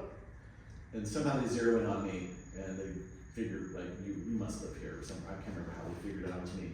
Throw me in the back of the cop car, and Shane starts going off. Like, what kind of a country is this? Like, we're kids having fun. Like, he's cuff him, slam his face down the back of the cop car. And I'm back in the back of the car. I'm like, dude, just don't worry about it. Like, both of us don't need to go to jail here. So they let him go. Take me to Newport Beach Police Station. Book me for like inciting a riot or some bullshit. Wow. And then let me go. Shane comes, gets me, and what is that? That was fucked up. So. How long were you in jail for? Like, A couple 2 hours? hours, yeah. So eventually they just dropped the charge. I can't remember. I didn't have to go lawyer, and they just said they didn't have. It's like they had a house party. How did they know you? I'm like, I didn't do anything. So they dropped the charges. Nothing ever happened. But Ollie Kai, I didn't see him for 20 years after that. They run into a trade show. I'm like, is he gonna hug me or kill me? Like, Yeah. I didn't know what had happened. I saw Titus before that. And he's like, oh, he's cool. He's over it. So party was insane. So. So that's the summer of the Oki Pro. The Shane wins. Oh shit. Yeah, and so Shane won the YMA 5000 and then came to California and won. Yeah, up the backside 360. And not to bang my drum, he could see I was doing 360. He goes, you got to teach me how to do that. He couldn't do it. Shut up. So, yeah, no, straight up. We go. You're saying you taught Ask him. Shane Horan, Ask him. 4-time, We went to this. I'll never forget. We were 4-time second runner up Absolutely. to Mark Richards, because 360s were They were what kind Shane's of known gimmicky, for. but they were still a legit move at the Yeah. time. You know? At that time, it was like the highest scoring maneuver probably. Well, if you did a good one, not a little slippy slidey one. Yeah. So Yeah. we go to 27th Street one day. It's a day like this, and we were like 2 hours in the water every single wave. 360, 360, 380 fall off, 360 fall off. Like, Still on twin fins, or he's on a single. He's on a So He single. never changed, no, huh? I'm like, dude, it's gonna be hard. And he never really got it, like up until the contest. I didn't know he could actually do it, and I hadn't seen him make one. Put it that way up to that point. And we're like right on the corner railing with the best seat in the house at the OP Pro. He pulls that out of the fucking sky. I was like, what the hell? Which was insane at the Yeah. time. Like, it was such a great move. Did you tell him, hey, you gotta split the money with me? Coach? So there's that moves into another topic. So anyway, that's that summer. Then that summer was incredible. Echo Beach, like probably the peak Echo Beach summer. And Shane's there and surfed all the time, and like we were just having a blast. And we go out at night, and he was drinking beers and stuff back then. He wasn't ever a rager, but he'd have 10 chicks on him. For just sure, that. yeah. And I was just like, overflow over here. You know, it's Yeah, like, yeah. I know him. And I taught him how to do 360s. Blonde superstar, but yeah, different language, you know, like Yeah. different slang, like English. So I get all set up and I'm going to Australia. I think it was February. The contest would start there. And the first contest was the straight talk at Cronulla, go up to Stubbies and then down to Bells. And he's like, I'm on my way. He's like, all right, I got a place for you to stay. I got a car for you. Like, just get over here. I'm picking you up at the airport. And I'm like, sweet. Like, he goes, you're going to stay in my room at my apartment. I have 2 roommates. I'm going to stay at my parents. I want the quiet. You know, he like really started to get into like being serious. And he didn't want to be around the party house, you know, the party scene in his house. Yeah. So he would go, he goes, you have my room. So I'm sitting there and these guys start trickling home from work after 5 o'clock, whatever. I'm like, hey, it's Thursday night. We go to this place and, you know, this beer garden. And I have a heat at 7 in the morning, my first heat. I can't even get a warm up surf. You know, I'm like, I didn't time that very well. And Shane's like, yeah, you're staying home, right? I'm like, oh, absolutely.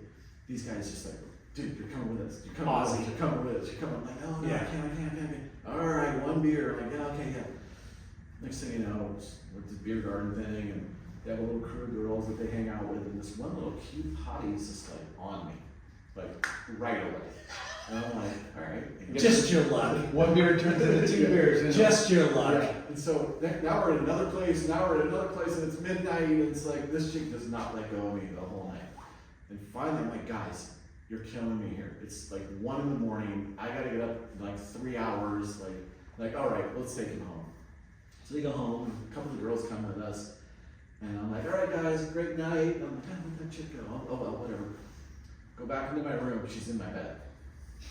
And I'm just like, I love this place. Welcome to Oz. Australia is awesome. So, I don't know how much sleep I got. Next thing you know, Shane's tugging on my toe, and he's like, what the fuck happened? There's beer cans everywhere, the chick's there, and he's like, what the hell? I leave you for 2 minutes, you know? And Cronulla is like a half hour away, maybe 45 minutes, and he just rode my ass the whole way, like, you're never gonna be a pro surfer. Just like, first heat, bomb out, get 4th my first heat. Oh, that was terrible. So he was like a pro's pro. Like, I learned a lot from watching him, but he had backup board, backup bleach, backup wax, backup towel, like nothing was left to chance. And he's like, well, you're gonna help me. You know, you're coming to the beach, and you're gonna help me kind of drag my shit around, and I want you to sit on the beach with my extra board. If something happens, I want you to run out there and throw it to me. So I'm like, caddy guy. Yeah. And no one was doing that back then. And I was kind of like, this is weird, you know, I kind of felt like dorky a little bit, like sitting there with all this stuff. Yeah. And It's kind of cool that, for whatever reason, you guys became like really good friends. Yeah, no, we were already kind of tight, and so he wins the contest and wins like, I don't know, 18 grand or something. Jeez. And he goes, okay, as my caddy, you're gonna get 5%. I'm like, all right, I just made like $700 or something. You know, I'm like, that's cool. And I'm staying here for free. yeah. I'm loving Australia. And there's a little wave right up front that's fun. Like I go to the beach next door, and that same girl, oh, hey, Michelle, there you are. And she's just topless. I'm just like, God, this place is awesome, you know? So, And it's summer there, so it's freaking cooking and killer. Oh, yeah. The little beach Tamarama next door. If you ever say the Tamarama name, I'm like, oh, love that beach. So, Stubbies is next. We drive up. So I show up with 2 wave tools, 2 twin fins. Open them up. He's like, you're not using these. And I'm like, why not? He's like, this is dog shit. These boards are dog shit. Like, he's just like not even, about wave tools or anything. Oh. Takes them from me, and Because he's riding McCoys. yeah, and he puts them in some surf shop, consignment or something, or sells them, and gets the money. We drive up to Vogue on the way to Stubby's, stop at McCoy's house, stay there for about 3 days, 4 days. McCoy makes me a board. Single fin? Yeah.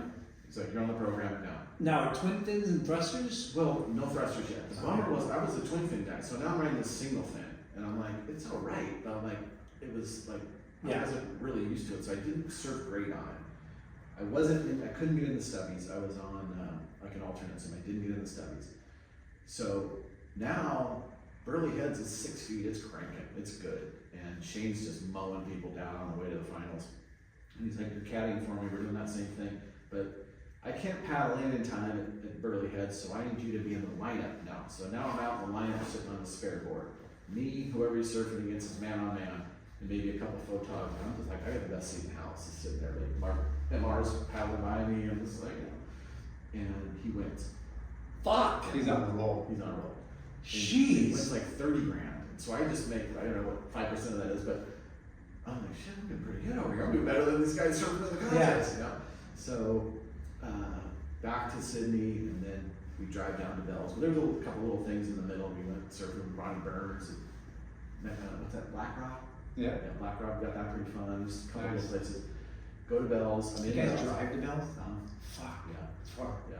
I'm in Bells contest, and first heat, it's like, the next year was the big year, but it was 8 feet and hard to get out. The low tide was really hard to get out and kind of building, and I just barely get out, and like it's like staircasing. I'm just like, just getting over one, just getting over the next one, and like the other guys didn't even make it.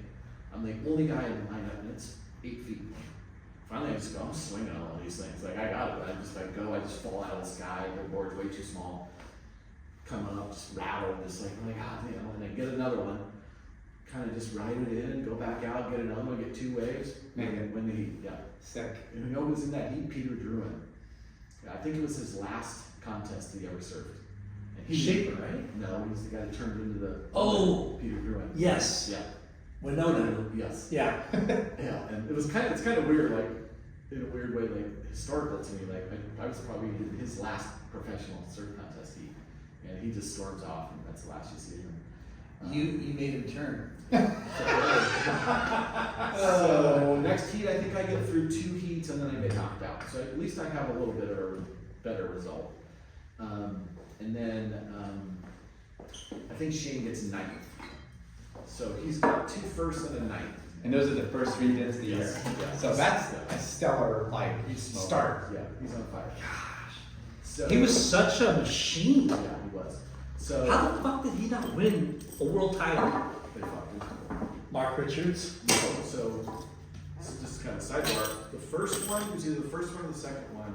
It comes down to Haleiwa, and if Peter Townend, I can't remember exactly the details. Something has to happen in this quarterfinal. If so and so wins, MR wins the title. If so and so, someone else wins, Shane wins the title. So it's like it's down to someone else not Making, I think it's PT, and he tanks it on purpose so MR would win. And it was Whoa, obvious. bronze It was Aussie. super obvious, and it was like dick move, like super dick move. And then if you listen to Jeff McCoy, like they feel like because of his boards, because of who he was, and he's kind of had an attitude, like the whole IPS at that time or ASP eventually became. They didn't like Shane, they didn't want him to be the guy, and I saw a little bit of it firsthand. Like he had to be twice as good as Yeah. and he 4 times in a row he got 2nd place, 4 years straight. So it's pretty brutal. What a trip, because like Wounded Gull and then Shane Horan. Yeah. Like Shane was so much more in like looking back, it seemed like the Wounded Gull was kind of like Yeah. older surfing, right? Yeah. Like almost feminine gracefulness. Yeah. Weird style. And then Shane was like Aggro. aggro, but like future. Yeah. No, there's a clip I saw recently of him at that place in Gary, you know, that right point, just ripping. Yeah. Like ripping. And then there's that other footage of him wearing that wing keel at Bell's in the small day, and he's just kind of ripping, you know. Yeah, he was kind of like For somebody that like a jock, like Yes. you know, very methodical, but yet like you said, like you know, Mark Richards was graceful and kind of had Shane like didn't more have great style. style per se. He Yeah. has kind of power. Power. He was a skateboard champion as a kid, like literally like this like Australian skateboard champion. Yeah. He was like jumping over little bars and just weird, not like cool or anything, but just Yeah. like handstands and weird stuff. But now I'm on McCoy, and I bring the sport home, and Lance is kind of, you know, and Jeff McCoy had set up shop right at 16th and Placentia right there, and this guy Greg Pouch, they found this guy, he's a shaper, like Jeff teaches him how to make the boards, and just switched over to, and by this time it's like a little bit more of the lasers app kind of thing. Yeah. Because when she was in Hawaii that first year, and even like at Bell's and all that, he wasn't riding those crazy boards yet, but he was just getting into that. Like they just get wider and weirder and stuffier and all that stuff. But they were okay. I got maybe a handful of days. It's hard to go from single to twin to back. Like it's just a different type of By this surfing. time, I kind of was on the single fin for a while. Ever since I was on Australia, so I kind of went single fin for, you know, I was pretty used to it. Those boards were hard to ride, but Lance, I think Lance made me a thruster. I think the thruster was right behind that, and it was dog. Like, you know, it took a minute for everyone to figure out rockers and stuff, and I was like, this thing sucks. So it was just super fun to be part of the experimental process of fins and different boards and different templates, and everyone else was riding the same thing, and I was like involved with like McCoy and these guys were doing all this stuff. It was super exciting to kind of be part of it. Yeah. And it was about a handful of days. I remember it was a day in San Miguel, Mexico. There was, the boards were great at the point. I would knock the fin all the way back. I'd ride a 5'10" to like 8 foot days. Like those boards could ride big waves. But there was always, they just didn't have a lot of drive. Like Shane made those things go. He was, you know, tree trunk thighs. Yeah. And so I liked them, but in hindsight, probably wasn't surfing as good as I maybe could have if I was riding a thruster or something else. So, Yeah, it's a different like Single can't- fins are fucking.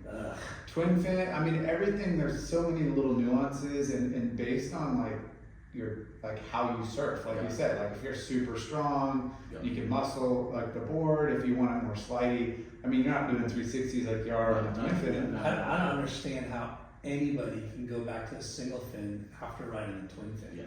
Yeah. So He must have been so pissed at Shane. We went down to Ensenada, so we go down to Baja Lodge, and it's kind of too big for San Miguel, and we're like, let's go to Todos Santos. No one was going to Todos Santos. Well, guys, You know of it. yeah, Like, local guys yeah. were, but there was no pictures of the night. No, we get some little fisherman in a pond down. He's like, I'm gonna take you out there for like $20. I'm like, sweet. We're all nervous he's gonna leave us there, so we bring like our sleeping bags and all our shit. And he's not gonna come back and forth. He just waits for it. We didn't know he was gonna do that. So we get out there, and it's like 8 foot, it wasn't big. But everyone else is on their little thrusters, this and that. I just take my fin, knock it all the way back, and like, Perfect. yeah, it's super fun. So, not on wave tools anymore. And at some point I went to O'Neill, right around that same time. And I think that's when I went to Natividad Island.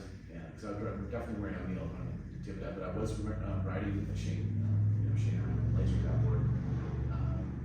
And by that time, I'm kind of, well, back up just a little bit, right before Australia, the Stubbies was that summer. One of the party, the Stubbies, the first Stubbies was the summer before that, the Blacks. And I think I got ninth, I did okay. And next summer they moved to Trussels. And I get to, what's the round of 16, I guess, yeah. And Mike Cruikshank. And that winter, there was no left at Trussels up until that point.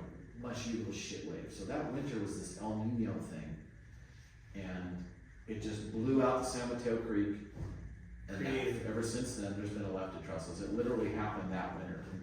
And all of a sudden, I'm getting these rights. This is me and Cruikshank, man on man. I get 4 I dry dock 4 waves, you know, to the beach, just like, and I'm like, there's no way I'm fucking lost this heat. And he's going left. I'm like, who goes left? It trestles, you know? And I walk up the beach, and they announce it before I actually get out of the water, and I'm just kind of like, you fucking kidding me? You lost. I lost. And Peter Townend's sitting down by himself under his umbrella, and I walked by him, and him and I weren't great friends, but I knew him. He knew. He's like, Meg, you just got fucked. No. Crookshank walks up to me and goes, dude, I'm so sorry. Like he even knew. And I don't know what the fuck happened. Did he get barreled? Was he just doing I like? have no idea. Did they miss your I waves? have no idea. And Like, he's too far to judge. there was this guy, Al Hunt, remember that name? Yeah. Al. He was like the head judge, and I'm behind like scaffold up, fucking throw rocks and shit. Like, I'm pissed. And from then on, it was like, fuck this pro surfing thing. Literally, that was my life changer. Like, I always look at that and go, what if I would have? Because if I would have beat Crookshank, my next guy was Tony Staples, who was like 32, goofy foot guy, like cruisy kind of good surf, but like, You could have taken it. I think so. I Yeah. would have got the finals, and 2 guys that go to the finals get to go to Australia. Total game changer in my life had that. And I look back now and I go, probably the best thing that ever happened to me. Because I'm like, I'm getting a job, I'm over this. And Wow. So that was the so that was deciding like, I'm just gonna be a photo guy. And was like Kwok already working? Like he Yes, because he didn't really go the pro surf No, route he- after He Echo. tried that, but he realized early on, I had to get a cover on the mag. and make as much money as And make as anybody. much money, but just do way more for my sponsor. And Yeah. the sponsor's like, dude, we love you, you know. He So- got that business side of it Yeah. pretty fucking Yeah, good. but he gave up on the contest thing way before I did, and so, Because he earned his keep based on yeah. that time that he had to work off that $100 bet, and they became like He was like a little Like, slave, and they sweeping, and then he's doing this, and then But he got shots in the mag. You guys were getting shots in the Yeah, mag like covers every and shit. fucking yeah. Jeff, myself, Danny, we all got covered. surfer, surfing, totally. Well, they did. So they did that breakout. article that, like maybe a summer before that, they did that big article, the hottest 100 yards. Yes. And that was kind of, that's blew it up. Was that were you guys in the first one? yes, In the first hottest 100 yes. yards? Not And the it's- hottest 100 guys that you're thinking of something else. They did that hot 100. Yes. This was the story was about the 100 yards between Yes, 57 yes. and 56. And so, the picture was him walking on the jetty, right? yes, Yeah. With the polka dot Yeah, board. yeah. Yeah. So that story comes out, and it's like boom. Like now it's like now there's a name. Like they're talking about who we are, what music we listen to, and all this. We're just like that. And a year later, surfing does a follow-up story and just tells us it's like these guys are losers. They can't get out of the heat. They don't even have jobs. They're just banking on their photos. Like we're like, what the fuck? Like, Yeah. these guys are like, that was mean, dude. Like the first time I was like, Yeah. something bad happened. You know. PG and Karen's like pushing You know who them. wrote it was the guy that wrote all the TV show. What's that TV show? Oh, Chris Carson. Yes. Or Chris Carter. Chris Carter. Yeah, he wrote the thing. And like, I never even talked to this clown. Like, he's writing about me. I'm like, I didn't know this guy. Yeah. So anyway. Can I stop you real quick? So during that era, you guys were getting shots in the mag. You knew who Willie Morris was, Jamie Brissick, Yeah. like Marcel Sor, like Yeah. those were the Because they would all show up, like Yeah. the Stubbies, they'd all be there. And Yeah. Vince Collier, like we were all bros, Yeah. Matt Warshaw, Dennis Jarvis, like we'd all a little tribe and come together and we were Yeah. all bros. It was never really any hard. Fuck. Imagine a party with all those guys. So here's another kind of interesting story. It's hard to keep the time going. Yeah. The next year, the Malibu Pro is at County Line. Worst surf spot. The Malibu Pro is a county line. Yeah. Why? Not Leo Carrillo, not like No, County Line. It's Yeah. the worst, and it's this big. And Buttons doesn't show. So, because so as the winner, he's seated in the main event. So he doesn't show, and somehow I hear about it, or someone hears about it, and we call, and like, hey, he's not going to be there. I got second last year. I'll take his spot. And they're like, absolutely. So I'm in the main event, seated in the main event. And the day before was the trials, and a bunch of us went up to Rincon, and Rincon was 4 feet, perfect. Sean's out, Michael Ho's out. Like it was like star-studded. There was a lot more guys came to that contest the next year because they saw there was some money in it and everything. Sean, Yeah. a bunch of different guys, Bugs, a bunch of guys were like. So the next morning, the swell kind of drops, and in hindsight, it's so stupid. Like, I didn't think about it, but like Sean was kind of worried, like this guy is gonna kill me in these little waves. I gotta figure something out here. And he just sits on me, like in my back pocket. I'm just like, dude, like I had no competitive skills whatsoever, or very little. Like I didn't even know what he's doing. I'm like, and Those guys are gnarly. They were super gnarly. So he paddles up the line. This whole wave comes. He paddles up the line, and I'm watching him, and he paddles over it, and I'm like. Somehow, like to this day, my friends are like, dude, it was like he was magic. From behind the wave, he caught it. Like he went over it and then paddled so hard he somehow dropped into the white water and just went interference, and I'm way down the line. And I get an interference call. Wow. It's like, what a dick move. Like, Yeah. But like, hey, the guy's pro. My fault, you know? We've had PT on, we've had Sean on, and the way those guys talk about competition, they were fucking. Yeah. Well, They punch people underneath the water like water polo. Yeah. No, years later, I was like, kind of like, it's kind of a compliment, you know? Like, he didn't think he could beat me, so he just had to like, pull some weird bullshit. Yeah. Like, all right, whatever. So that was lame.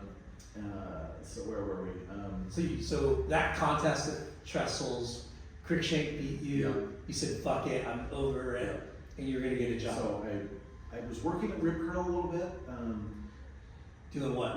Where the Carl's Jr. is now at Trestles, that was this little store. It was a little, it used to be a real estate store. That used to be Rip Curl. And then they moved next door to the building that they're in now. But like, I worked for Don Craig, just shipping wetsuits, just whatever. And I rode down there on motorcycles. So is that where they're actually like warehouse shipping to, or just? No, they were shipping stuff from Australia in these big brown boxes. We'd unload them. They could only hold maybe 100 wetsuits, and it was a tiny little store. It was as big as this. And they'd send us 20 suits, 30 suits, whatever, and we'd sell them and stuff. So then we moved next door, and that was the Richard Nixon Museums. It was hilarious because they got the keys before they moved in, and we were in there, like all these Richard Nixon pictures, and everything was kind of a trip. So then Rip Curl exploded. It was like the Dawn Patrol, the Agro Light, that's when all that shit came down. Okay. So I worked at Rip Curl, I don't know, 6 months. And then. Oh, you lived 6 months. How long? And then, do you guys remember Mike Garrett, Newport Surf Yeah. Company? So I bump into him somewhere, and he's like, "You got a job? What are you doing?" I'm like, "Yeah, I'm kind of part-time at Rip Curl." He's like, "Dude, come work at Newport Surf Company. Come work for me." And that's South Coast Plaza. yeah.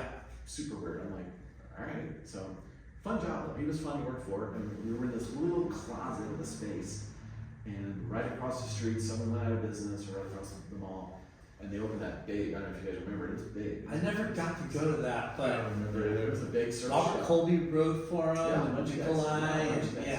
Estrada, right? Like Rob Bain. Rob Bain rode Rob for him? Bain, Mark Bellinger. That's right.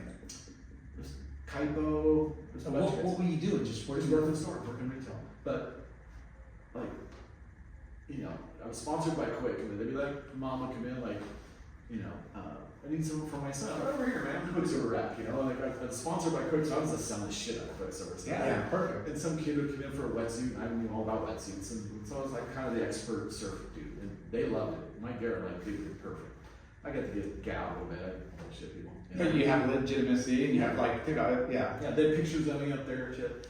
But Did you go to college? No. I went to so I guess we skip forward. Oh no, I'm about to get to that. So worked at a surf company, I don't know, a year maybe. It was a fun job, easy, paid me pretty good, gave me some commissions, whatever. So sorry to interrupt. Did you have jobs in high school? Yeah, forgot about that. Quack and I, like wherever one of us went, we were always working together at the same job. We had like 3 different Charhouse, bro. We strung tennis rackets. I don't know What? how we found this company. It's still there on 17th Street, Costa Mesa. The guy's like super easy. I'll show you. You have this. There was this rack that you put the racket on. Yeah, And then you had the big strings, and you spin it around, do this thing, and we'd sit there and race each other because we got paid by the racket, $2 a racket or something. So we, the corner guy, you'd be like racing the other guy. And we'd sit there and bang out 30 rackets and bail, and it was a fun job. So, and then we worked together at some little stupid restaurant or something, but we were still living at home, so it's just more like pocket money at that Yeah. time. It wasn't really had to pay any bills. Gas money. Yeah, so like to be a pro surfer back then, you almost had to have a job. at least part-time job Yeah, or for something. sure. Like even a sponsorship, you might get a couple $100 a month or something. So unless you were still living with your parents, like you weren't going to really make ends meet. So I really wanted to work at Quicksilver. So I go midnight and I'm like, dude, I'll do any job, whatever. I'm still sponsored. I'm probably, I don't know, 25 by this time. No, probably 23. And he's like, all right, go talk to the warehouse guy. And I tell him I sent you. So I go down there, and so there's Bob, this guy Randy Hunt, who's a really good friend of mine still to this day, and then these two brothers, Larry and Charles Crow, kind of not so friendly to some of us. And they're like, we don't want that kid working here. And Bob's like, just give him a chance. We're gonna just bury him tomorrow. Don't worry, he won't come back for day 2. And so he tells the warehouse guy, like, bury him today. Like, give him the worst jobs you could possibly, bathrooms, whatever. And I know that's what they're doing, so I'm like, I'm not breaking. Yeah, I'm sweeping floors, I'm doing toilets. It's like, woohoo, love it, here we go. And I Whistle like yeah, and I just work my ass off. Because going from retail to that is a step down. Because you got to be kind of big. But I can So. tell they were kind of fucking with me. And I'm like, you know what? I'm gonna work through here, and I'm gonna prove these guys wrong. And I did. And I worked in the warehouse for probably, I don't know, 2 years or something. Damn. But they pretty quickly they had me as kind of an assistant manager. Like, you're running this team, right? This is a crazy story. They did their first line of denim. We didn't have room in the warehouse, so they rented another warehouse a couple streets over. It was right next to their second store. And there was no phone, so I had to go to the second store to use the phone. Hey, this order's messed up, whatever. So I was over there with a whole crew of my own, pulling this denim and shipping it out of that other warehouse. The girl comes over, I get a phone call for you, so I come over, and there's a guy in the doorway. It's weird about like this, and this guy's in the doorway, and I'm like, excuse me, I gotta get my gun right to my face. He's robbing the place, I don't know it. I'm like, excuse me, he goes, oh, excuse me, like, it's like this. Shaky. Yeah, freaky, like, right there. The girl gets up and runs, freaks the guy out. I'm like, bro, cash box is right there. Pick any shirt you want. Yeah. We're in the second store. I'm like, dude, what size are you, bro?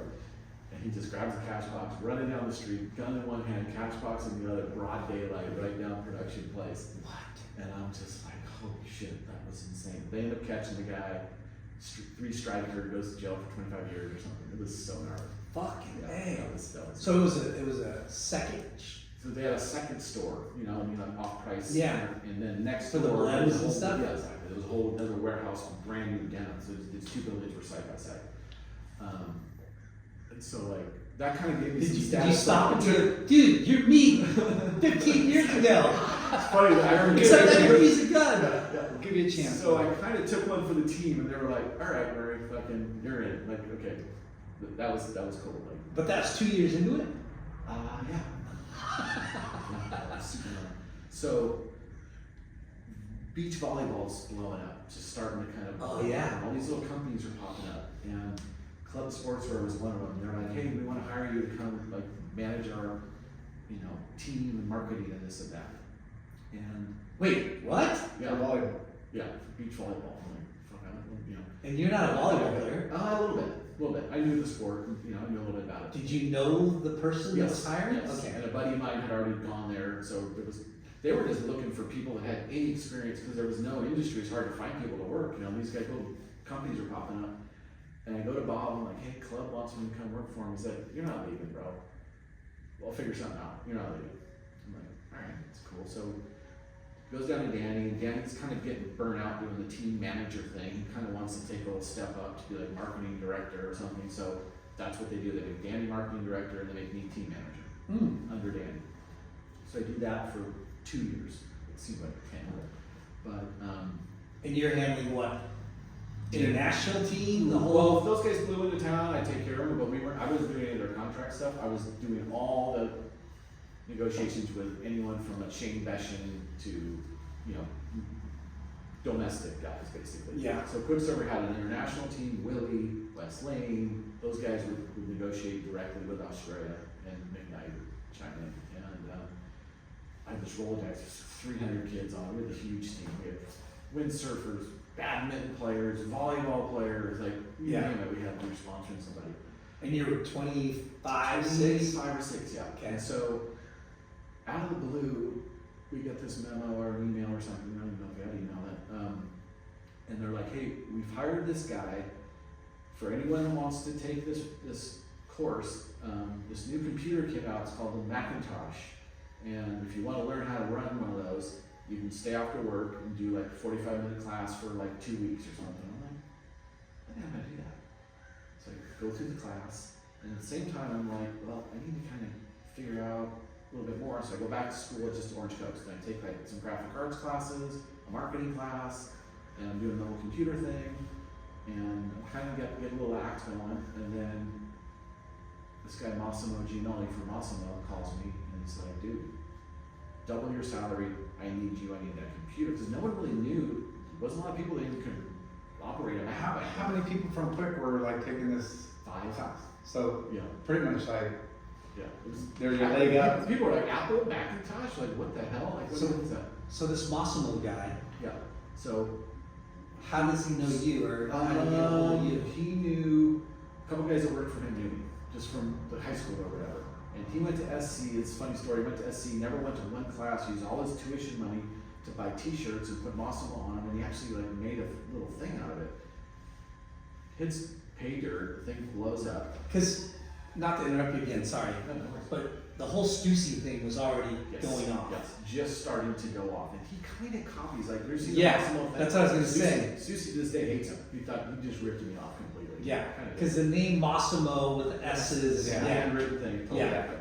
But he wasn't in certified all. yeah. But he had the M on the butt, the volleyball thing, and then he hired my first wife. So Leanne and I get married, both working at Quicksilver, Okay. probably 28 years old or something. And I go to Moss, great little job, the company's blowing up. And what were you doing? Marketing director. I have a whole portfolio of ads I did and all kinds of shit. Like there was volleyball ads in Surfer Magazine. It was Yes, great. it was. I remember like it was. Massimo was huge in action, in surf Huge. shops. Huge. Yeah, And so I think HSS carried it. absolutely Everybody. everyone Yeah. there, yeah. And so Moss asked me, he's like, hey, do you think Leanne would come and work for me? Because all he could really do was t-shirt graphics. He wasn't really a designer yet. Yeah. And we're married. I'm like, hey, I can work for Moss. Can pay more. We'll be running the shit. And she's kind of getting burnt out with Quicksilver at this point. She's like, yes. So she goes to Moss. We both worked there at the same time. I worked there for about 2 years. And we're talking like there was one point in time that volleyball almost surpassed surfing as far as like mainstream, Yeah. right? Oh, for sure. Neon- Karch Karai from that name rings a Yeah. bell. The neon- Olympic guy. You know, yeah, The neon yeah. volleys, Yeah. that was like the era. Yeah. Was that the era? Exactly. And volleyball, red sand, Yeah. All these brands pop up. Massimo 50 red brands, sand, yep. side out. Side out, club, straight down. Straight down's still a brand. Actually, it's like a golf brand now. There was six. Yeah, and it was kind of the same time that we were watching Hot Summer Nights. For sure. Yeah, my dad had a really good friend that worked at Miller, and he was in marketing Yeah. for like the beer. yeah, Yeah, Miller beer, but They for sponsored a lot the of volleyball. I think they were part of the tour was sponsored by Miller Lite. it was huge. Yeah, like No, the Huntington one was huge. Manhattan Beach was Yeah. huge. So you guys were like at the It was, and Moss was going in because Moss kind of went this like fashion thing. The ads were black and white. It's really good looking dude, no clothes, just like a model's face, like Massimo. It's just like, okay, that's great. Yeah. But he wanted to do more than just all this, so he hires Leanne, my wife, to come over and do jeans, button downs, like the whole thing. And then he goes the next level because now he's in, you know, other stores besides surf shops and blah blah blah. So Nordstrom's and so, it's a funny story. So we used to have these pickup basketball leagues and the softball league. We play. Gotcha had a team, or you know, Massimo had a team, and I'm still at Quicksilver, and we're playing Massimo in a basketball game, just a city league. Okay, and this guy comes dribbling down, and I try to block his shot, and knock him down, and blows out his knee. And I wasn't dirty. It was just I knocked him down. It was a bummer. I didn't know that guy. I was like, carrying him off the court. I'm so sorry, dude. And we didn't know at the time, but it was semi-serious. So between then and maybe 6 months later, I'm like, I'm kind of over Massimo. I start working at Massimo. So it's like 2 years later. And like, hey, we got a new CEO. I want everyone to come, to the office and introduce you to your CEO. It's that guy. You love me. And I'm like, I'm so fucking I'm definitely getting canned. I remember you, Yeah. Preston. so out here. Yeah. And we end up getting a little bit of an argument, and I'm like, I'm out of here. So, you guys remember Paul Holmes? Yeah. Surfer Magazine. Yeah. Yeah. They were a surfer, but before that, he was editor at Tracks, then Australia. He ran the Coke contest down there. He's kind of a bigwig. Somehow, right after Surfer, somehow ASR Trade Show hires him to run the whole thing. And he knows nothing about the industry, that side of the industry, trade show. And the trade show's blowing up at that point. It's a ASR. big, it's a big moving machine. And I get this phone call, and Tim, he's like, hey, Preston, come down to the office. He's like, what are you doing these days? I'm like, kind of not stoked at Massimo, so I'm like, whatever. He goes, I need your help, big time. Like, I'm way over my skis on this job. I don't know what to do. He goes, do you want a job? I'm like, how much? He's like, about a little. I'm like, all right. Ocean front office. I'm like, Were you making good money at Massimo? 50 maybe. But it wasn't bad then. Yeah, That age, dude. Yeah. It was, wasn't like killing it, but at that point, wasn't bad. My wife was doing pretty good, so we were, it wasn't like we were hurting it. And we bought a house and kind of moving on. Yeah. And so he pays me 65 or something, and Big step up. but I had all the surf accounts. That was, and Because at that point, ASR was trying to branch out of. yeah. I mean, they had surf, and they started bringing in Well, no, surf, skate, yeah, resort, yeah. like. So they had surf and then swim and then resort was kind of, and then skate kind of was blowing up. Yeah. So there was these 3 or 4 girls, all girls sales team, and then me, and this one girl, Caroline, we just butted heads. They basically took some of her accounts and just gave it to me, so she's just like, not cute. So they aligned her with swim more, and they aligned me with the surf accounts, and it made sense, but she just didn't like the fact that like who's this guy, So one day I go in there, and I don't know if you can remember, but the show used to just be beach chair, towel, black flies, skate company, all just mixed together. And Black Flies is like cranking their music and smoking weed next to this little beach chair guy, he's like, hey, So I had this idea, like, why don't we just put the brands together? Yeah. So we make a resort section, Do a little we make a swim section, we make the surf section, we make the skate section, we make the streetwear section. And they're on one end, and the resort people on the other end, and this chick goes ballistic. She's like, that's the stupidest thing I've ever seen, because you had to fight for each space. So if I had Quickster, I had to fight all the other sales reps to get them a prime location in the show, because the center row, middle of the show is the prime spots. So now all my guys are surf, and I got the whole middle of the show, and she's like, you're a dick, like super pissed. Like, still to this day, she's still like, Yeah, but your beach chair is buying 10 by 10, Quicksilver is buying 100 by 100. And plus too, like, imagine going to the market and everything's just mixed up. It's like one loaf of bread, so Yeah, I mean, the buyers, ASR the was buyers loved it. They was were like, surf. I'm a little beach resort store in Louisiana. I don't need to go down to the skate ramp. I'm just gonna go right here and do my thing. I'm out of here. So Yeah. it actually worked out pretty good. I thought I was proud of that. Like, that was like cool. It made the show, I thought, way better. So ASR was fun, stressful, but paid okay. And 2 shows a year. So Quicksilver 2 There was one in years. Atlantic City at one for a minute. There was like 2 shows in Atlantic City. Which was, Kind of remember that. yeah. 2 years at Quick. No, like 4 years 4 at years. Wick, like 2 years at Moss, maybe 2 years at ASR. And I'm at ASR, and Paul's left by this time. He's like, I don't need to take this. And he was under a lot of pressure. The show, he came in at the peak, and it was just going down. And like that whole streetwear thing came with the super baggy pants, and snowboarding kind of saved the industry for a great thing. Because all of a sudden snowboarding went nuts. Volleyball thing died. Snowboarding went nuts, and all the surf brands could do snowboarding because they knew how to make clothes.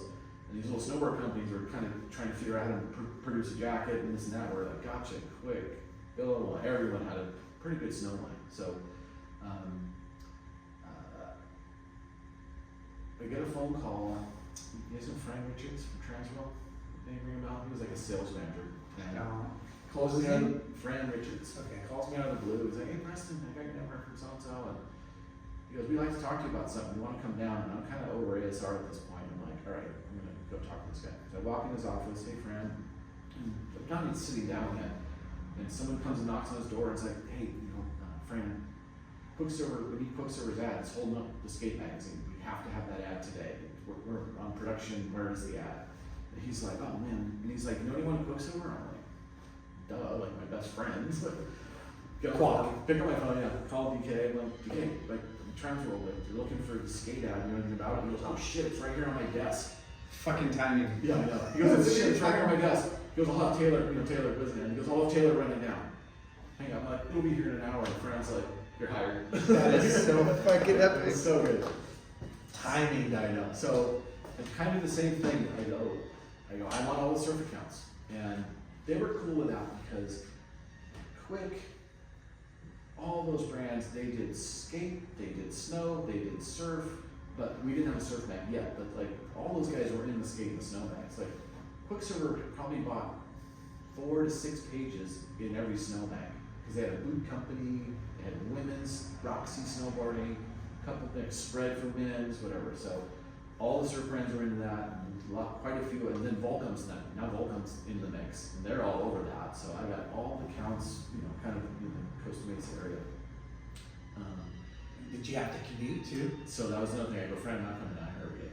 All those accounts are up there. There's no reason for me to be on the freeway. That's I'll beautiful. come down on Monday, do the sales meeting. You can call me anytime. Trust me, you want me up there surfing with Bob Hurley, lunch with Danny. That's what you want me doing.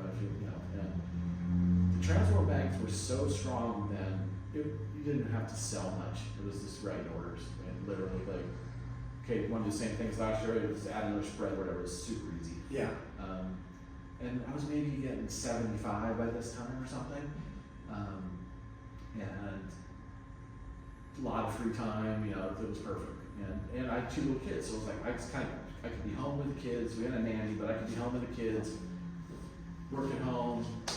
Leanne was still working. I think she was at Billabong at that time. She left early and was at Billabong. And funny story about the trade show. Billabong did not do ASR. They were so embarrassed about how bad the line was because it was coming from Australia. Remember those first Billabong shorts? So like ugly, where they had like that trim on the side. They were really bad. And so they hired Leanne away from Massimo. She came in first season and just killed it. And I remember talking last year. I'm like, dude, you gotta do the trade show. Come on, dude. Like, I'll get you a booth. I'll get you all set up. And they're like, okay, we're doing it. They had a line around the booth. Like it was like groundbreaking. Like Yeah. they had this big moment. I forget how. It's like Quicksilver when they kind of came, like they had another similar boom, but later. Yeah. I forget how gnarly of a designer Leanne was. She's, her thing was, this is a funny story.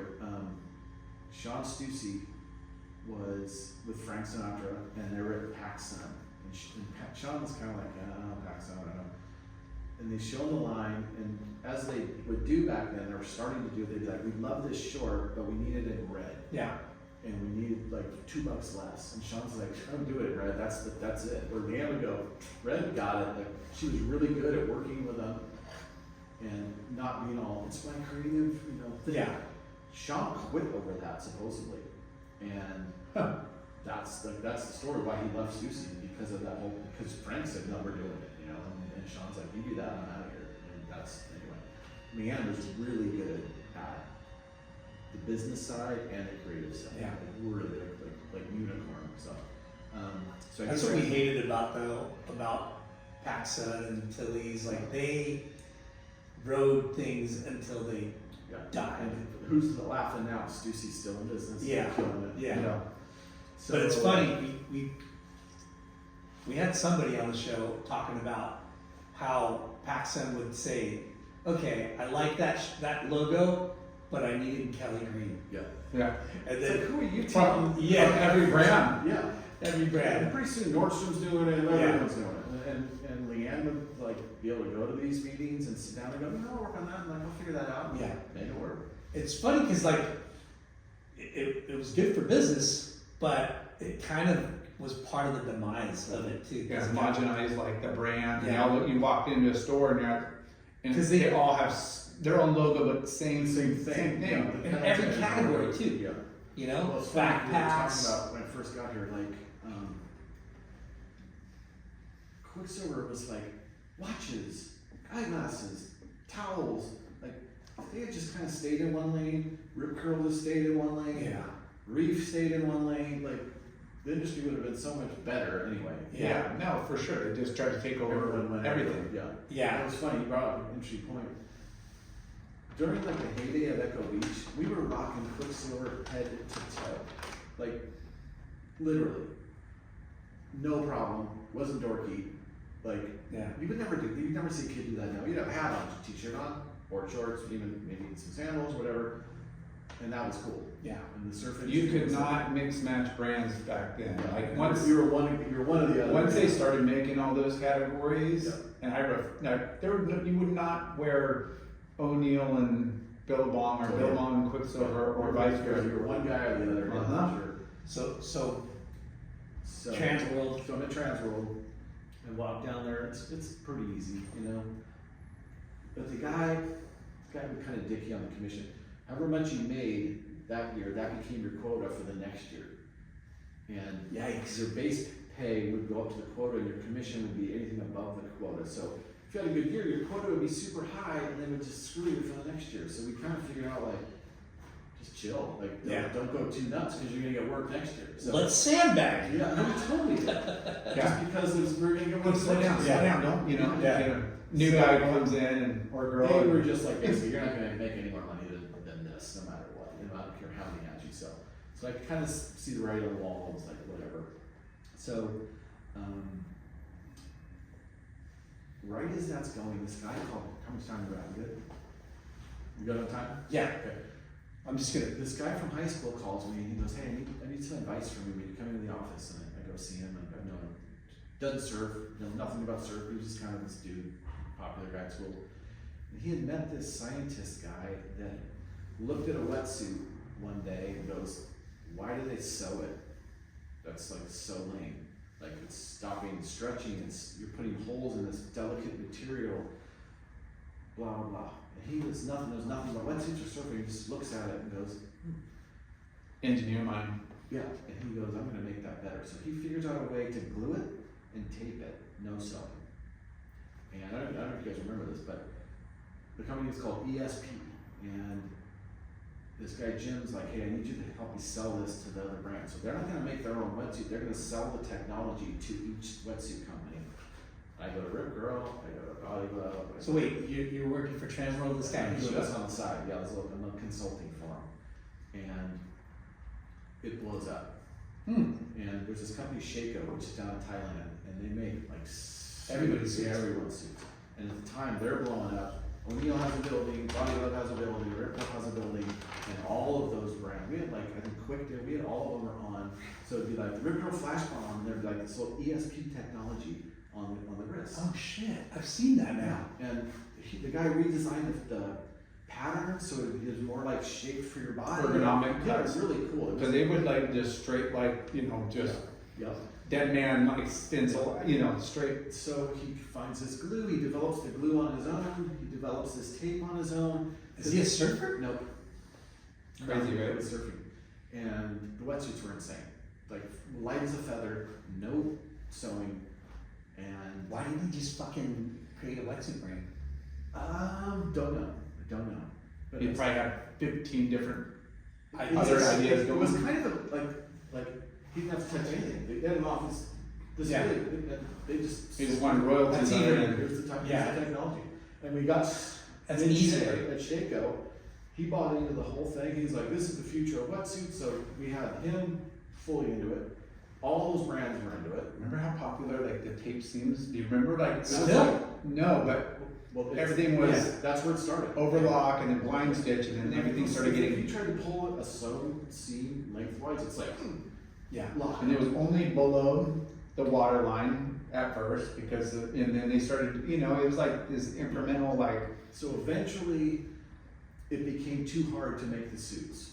Took too much time. These ladies like gluing it together, you know, where they were just like through a sewing machine.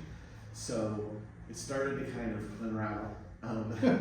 And then someone was smart enough to go, "Wait, I can make glue, I can buy tape," and all the companies just did it on their own and just cut the ESP out. So it had its like full on like moment. And How long So- did you do that for? Maybe a year. But I was at the ASR trade show in front of all the wetsuit companies. Like, I was like, shit, this is kind of blown up. So, I'm getting a divorce from Leanne. Moved to River Jetty on the ocean front. Zelda, Steve Zelda, he lives like 2 blocks down. And we start surfing together and this and that and hanging out. And he had just left Surfing Magazine, Burnout. And, oh, actually, back up. He, Transworld Surf, so they were gonna buy Breakout. And I'm like, dude, don't buy Breakout. Like, let's just do Transworld Surf. You have Transworld Skate, Transworld Snow. And I had this epiphany. I come to work one day, I go, guys, here's the deal. We're gonna go 25 and under. No one is gonna be in the magazine over 25. And every shot's gonna be an air. Because air is just going, so it's gonna be the new school magazine. First issue, Bruce Irons popping a little air relief, it's like, and it blows up because what brand doesn't want the 16 to 25 demographic? That's the most important. Now we have a magazine just for that because Surfer and Surfing already had their but demographic. they had to be wide, so they were like a little longboarder. There's a girl, and then like we were just like boom, 16 to 24 male, like that's your prime customer. And surfing was still pretty dominant. Yeah. Like, Pretty close, but they were trying to do that thing too, kind of the under thing, and not Surfing Magazine. surfing. Surfing. Yeah. Like Billabong was strong, Quicksilver, There Volcom, was a lot Ruga. There's a lot of money to be lot divvied of- up. And it's the whole, still MTV, We still. know that what ads are going to go where is going to be this huge problem because when you get the first spread, that was a battle at Surfer and Surfing forever. Reef, Yeah. first page in. No, back cover. Oh, back cover, that was it. But the back cover. So I gotta pick. Spread. So I come up with this idea. We're gonna do 6 issues, and I'm gonna pick 6 of the main brands, and they're gonna all rotate. One guy's gonna get the inside spread, then you're gonna get the second spread, then you're gonna get the third spread, you're gonna get the center spread, you're gonna get the inside back, and you're gonna get the back cover. So they all got it one time. And I do Quick, O'Neill, Billabong. I don't think Curly was going yet. Rusty. I don't know who else. There were 6 of them, and Reef was one of them. So I got everyone else but Reef, and I go down to see Fernando, and I kind of knew him a little bit from before. I knew his brother Santiago a little bit, and he's like, "Nope, I want the back cover or nothing. I'm not doing that." And I'm like, the ballsiest thing I ever did was, "All right, bro, call me if you change your mind." Walk out. Beautiful. Walk out of the office. I'm not even home yet. Phone rings. It's like, "Preston Murray, you drove a hard bargain? Put me in there, damn it." I was like, yes. But it worked. It was great. Everybody got on the spot. And actually, it was kind of cool for the magazine, too. It wasn't one brand. Kept an even playing field. Yeah. And gave everybody, Keeps it made fresh. and made the magazine and people going through like, oh, wait, what happened? Oh, there's that. Like, Yeah. if Well, it's I so never redundant and cookie cutter, Yeah. it gets boring. Yeah, because like Billabong had locked up surfing. I think Quicksilver had Surfer, whatever. Yeah. It wasn't my idea. Someone told me that Vogue did it, and I looked at Vogue, and like they would do that. They would rotate people. So I'm like, okay, let's try that. So But even all your there were some obviously, great photographer staff that has, long history, but everybody that worked there were young. Yeah. Like they had to mesh well, they had to have that young perspective, like Cote Yeah. and Blair Marlin. Well, it's and- funny because all of a sudden you're just, hit 35 or whatever it is. It's like you're out of you got kids, like your life just totally changes. Yeah. So that's let me jump back forward. So let's see, where was I? Zelda and I are neighbors, and we're out surfing one day, and I don't know who thought of it, but we're like, you know what surfing needs? Another man. Another magazine, and it's going to be Surfer's Journal for people under 40. And We're gonna take what Transworld did between Surfer and Surfing, and and we're gonna then do this high-end thing. We're gonna do 6 a year, and we actually even go down to. We both know Pesman pretty well. We go to his office and we're like, "Dude, we're doing this. We just want you to know, we're not coming after you. Your demographics here. We're you can call us anytime and tell us to pull back with full respect, but we're doing this. But we just want you to know. We don't want to hear about it through the grapevine." He's like, "Sounds like I don't have much of a choice." And I'm like, "Hey, here's our numbers. If we're stepping on your toes in any way, we have so much respect for you." He's a legend. He's like, "All right, appreciate that." So we're like, we're doing this. So Water? Water Magazine. And So classy. yeah, and so this is a great story. So we're like, how are we gonna do this? And like, he's been in mags, I've been in mags, so like, I'm running the business side, he's doing the editorial side, and we gotta find a designer. But we're only doing 6 issues, I think, yeah, 6 issues, and so we can't pay a full-time designer. We're gonna hire him for that issue, graphic artist. And Tom McElroy had just sold his company to that big ad agency, CBDD or whatever. Yeah. We go meet with him, and we're like, Tom, we got the, he loves it. He's like, I'm in, I'm your guy. Like, don't you talk to anyone else. I want this project because he wants something. He needs to be creative. Like Yeah. he needs to still To be bring to the company, and you know? he doesn't need to work, but he needs to Yeah. do something. So we tell him how many pages it is and what we're gonna do, and he's like, yeah, it's 20 grand an issue. We're like, we got 5 for it. And he's like, shut. And he's like, I don't know. And he's like, let me get back to you. So he sits on it, calls us a couple days later, he goes, okay, I can do it. Don't tell anybody. I'm gonna run this through. I'm gonna bill other companies for this. Like he like fully went underground, didn't charge us for lots of stuff, and picked off one of his best guys and 5 grand an issue. And we had 10 ads, and we kept it at 10 ads, and they were 10 grand each, and you only have a spread. And you gotta pay us up front. And every one of them did it. And we were like, how did we fucking pull that off? Like, you have the 100 grand to pay the print bill, and 30 of it for us, whatever. And it was classic because Taylor committed right away, Quicksilver, and then he calls us last minute and he goes, dude, they just called me and said I gotta trim my budget 20%, and he goes, I can't do that. I can't do it. And we're like, all right, whatever, And then he calls 2 days later, he goes, fuck it, we're doing it. And I see McKnight at the trade show. We have them, like 100 pre-copies that they sent us. And McKnight's just over it. We put him in the front ad and everything. And he's just like, I'm so stoked, I'm in this magazine. And he actually writes, I still have it this day, he writes me this letter. It's like, you guys shook up the industry. Like, it was really cool. I kept it just because he was so complimentary, so it was kind of cool. So Water just jumps, we're doing it out of our house, 6 issues a year. Zelda was gnarly. He had to, I would say he worked harder than I did without, but he kind of set himself up. He would wait till the last minute, and then he'd be just doing all-nighters, just brutal. And he'd just go, oh, it's so hard. I'm like, dude, spread it out a little bit. Yeah. So, doing that, great. Everything's going great. And all of a sudden, I get a phone call from this guy, Mike Mahaley. You guys know Mike Yeah. Mahaley? Yeah. So he's like the head ad salesman at Transworld, killing all the skate accounts. And him, Grant, Dave, Swift, they come up to my house and they're like, I don't want to do a Water Magazine for skateboarding. Wow. And I'm like, all right, you guys got the guys. I'm like, you got the editor, you got the photographers, you got the production.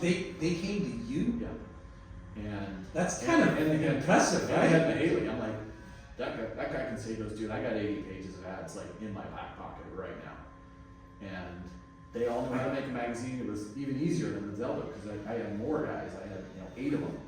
But we had to carry salaries for 6 months till we got the first mag out, but we were doing 12 issues monthly, 80 pages of ads. Like we were doing like $500,000 an issue. What was that board? The skateboard mag. The skateboard mag. The skateboard mag. I hated Fuck. that. Never liked that name. But right out It of was the clean, like your water, just right out of the spin off. gate, it's slam dunk. Like we Yeah. were turning, we had a limit of 80 ads. We'd have a waiting list just kind of as a marketing thing. And So smart. we had 20 pages of ads waiting to get in the thing. And Yeah. And again, skateboarding was fucking. it was kind of So it's like 2002, It was 3? gigantic. Yeah. 3? Yeah. 2, 3? Because you had endemic brands that were. I worked for DVS. Yeah. And we were the #1 skate. Yeah, I mean there was 10 Skate shoe companies. There was DC, Yeah. like whatever. Like it was nuts. And we had a little office down Solana Beach. I went down there once a week, just kind of sat in on a few meetings. That thing went, I don't know, 10 years. So that thing was rolling. Oh, this is a funny story. So I'm on a flight back east to play golf in McKnight. Invited me to this Shishi country club back there. And I sit next to this guy, and he starts telling me, hey, what do you do? And he's like, I buy companies and flip them.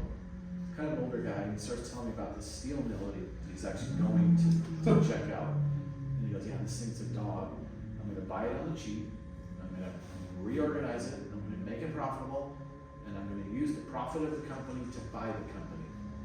Wow. And he explains to me, he goes, yeah, I'm I'm gonna loan the company money at 12% interest and then pay myself back with the profit of the company. So the company bought the company basically. He had put out no money. I was like, Fucking genius. Yeah. So I couldn't do quite that, but I did do the loan thing where instead of just investing, I loaned the company the money and I would get a loan payment every month, like 10 grand at 10% interest or whatever. And the deal I made with the boys, I was like, okay, I'm gonna give you guys shares once the loan's paid off. And I'll loan 51%, I'm gonna split up 49% between all of you guys, and that'll be our deal. So you were the main guy. I was the only guy. Dude, I was like 400 deep at one point. It was pretty like gnarly. But it all worked out. Like absolutely worked out. Got paid back. I got my money back. Tripled. Got interest. And I was like, he goes, oh, by the way, you're a consultant. Pay yourself $2 grand a month or $4 grand a month, whatever the company could afford. Because so this guy was like hero. Dialed in. Dialed me. Fuck. So that worked out great. I need somebody like that. Your manager, you're the agent, you're the vendor, he just created four new jobs for you. Buy the building. Yeah. Buy the building. Exactly. Charge them rent with interest. No, I read about him in like the paper one day. I'm like, that's that guy, like Bethlehem Steel or something. Yeah, worth tens or hundreds of millions. Pretty cool. Yeah. So I'm doing that, and All of a sudden you're a fucking I know, like publisher dude, It's yeah, like, publisher, but also like but shit, I knew it. Business, I knew it by the back of my hand. like Advertising entrepreneur. like it was a no-brainer, and those guys all knew what to do. It was the most no-brainer of any of my deals because those guys were all top of their game. Haley was the man selling ads. Everyone loved him. it's crazy how you got identified as like the guy. Well, I had Because you did it with water. and then I was like, the skateboard mag was on fire. Like it blew the skate industry upside down. Yeah. I I remember when that mag first came out because I think I was still at DVS. Like Steve Barra's in the first issue going, this is what we need. Transworld's lame. 'Cause Transworld's pretty corporate. They've been bought and sold a couple times by this time, and everyone hated Transworld. It was like I have to do it kind of a thing, just because they had the subscription or the distribution, like huge distribution. So that's going great. Everything's great. 5 years in, just laughing. This is awesome. Mahaley calls me and he goes, hey, I'm gonna have this guy call you. His name's Travis. And him and this Australian filmmaker dude want to come talk to you. I'm like, at this time I'm kind of out of surf because I was just doing the skateboard mag. I was watching it from afar, but I didn't know who Kai Neville really was. I'd heard of him, but I didn't really know who he was. I didn't know Travis. So Travis, Kai Neville, and maybe Scott Chenoweth, I think they come to my house and they got this whole concept. And I was like, all right, who do you got? Like first I'm like, okay, who's coming? Like I need to know who the parts here. They had most of it, but they didn't have an ad salesman guy, which ended up being kind of our weak link. And so Travis sitting there and telling I do a little research, like, oh, it's been Surfing Magazine, all right, he knows how to make a magazine on time and all that. So Well, the most important thing is it came from HSS. oh, that's right. That's right. Forgot about that. So I'm like, okay, you got Scott. Scott's kind of showing me some of his stuff. I'm like, all right, I like the graphics. And Kai's like blowing up. And I do a little research, like, oh shit, all these movies. He's got like a couple of movies up to that point. And he's just about to do another one, or he's in the middle of it or something. And I think I'm like Midas, like whatever I touch. But like at this point, I'm like, so I'm like, all right, let's do it. So we go, what's the name? And they're like, Bummer. It's like, all right, well, let's. So that was the first name. Yeah. Okay. I go, let's put that up as a little placeholder, but it's like Kai would be like, Bama, mate. I'm like, well, it sounds good when you say it, but not, like, I never was in love with it. So Negative a lot of times connotation. before I would do a project, I would go sit with people who I respected, and I'd be like, what do you think? Bob McKnight, or what do you think, Bob Hurley? It's like, go to Bob Hurley, and I'm like, Bob, you know these guys? He goes, yeah, those guys are rad. He goes, those are the kids. Like the Kai Neville, Travis is like, those are the guys. And he's like, well, I love the idea. I'm giving them like the scoop on what we're gonna do with the movie, and we're gonna tie it all in. He goes, brilliant, we're in it. Count on us. A couple ads. So he goes, what's the name? And I'm like, Bummer. And he just was like, just kind of. He stands up, pulls up his shirt, and he's got that big scar because he lost his kidney. he had like a tumor on his kidney. He goes, that's a bummer. He goes, surfing's not a bummer. Surfing's bitching, whatever. Yeah. And I'm like, good point.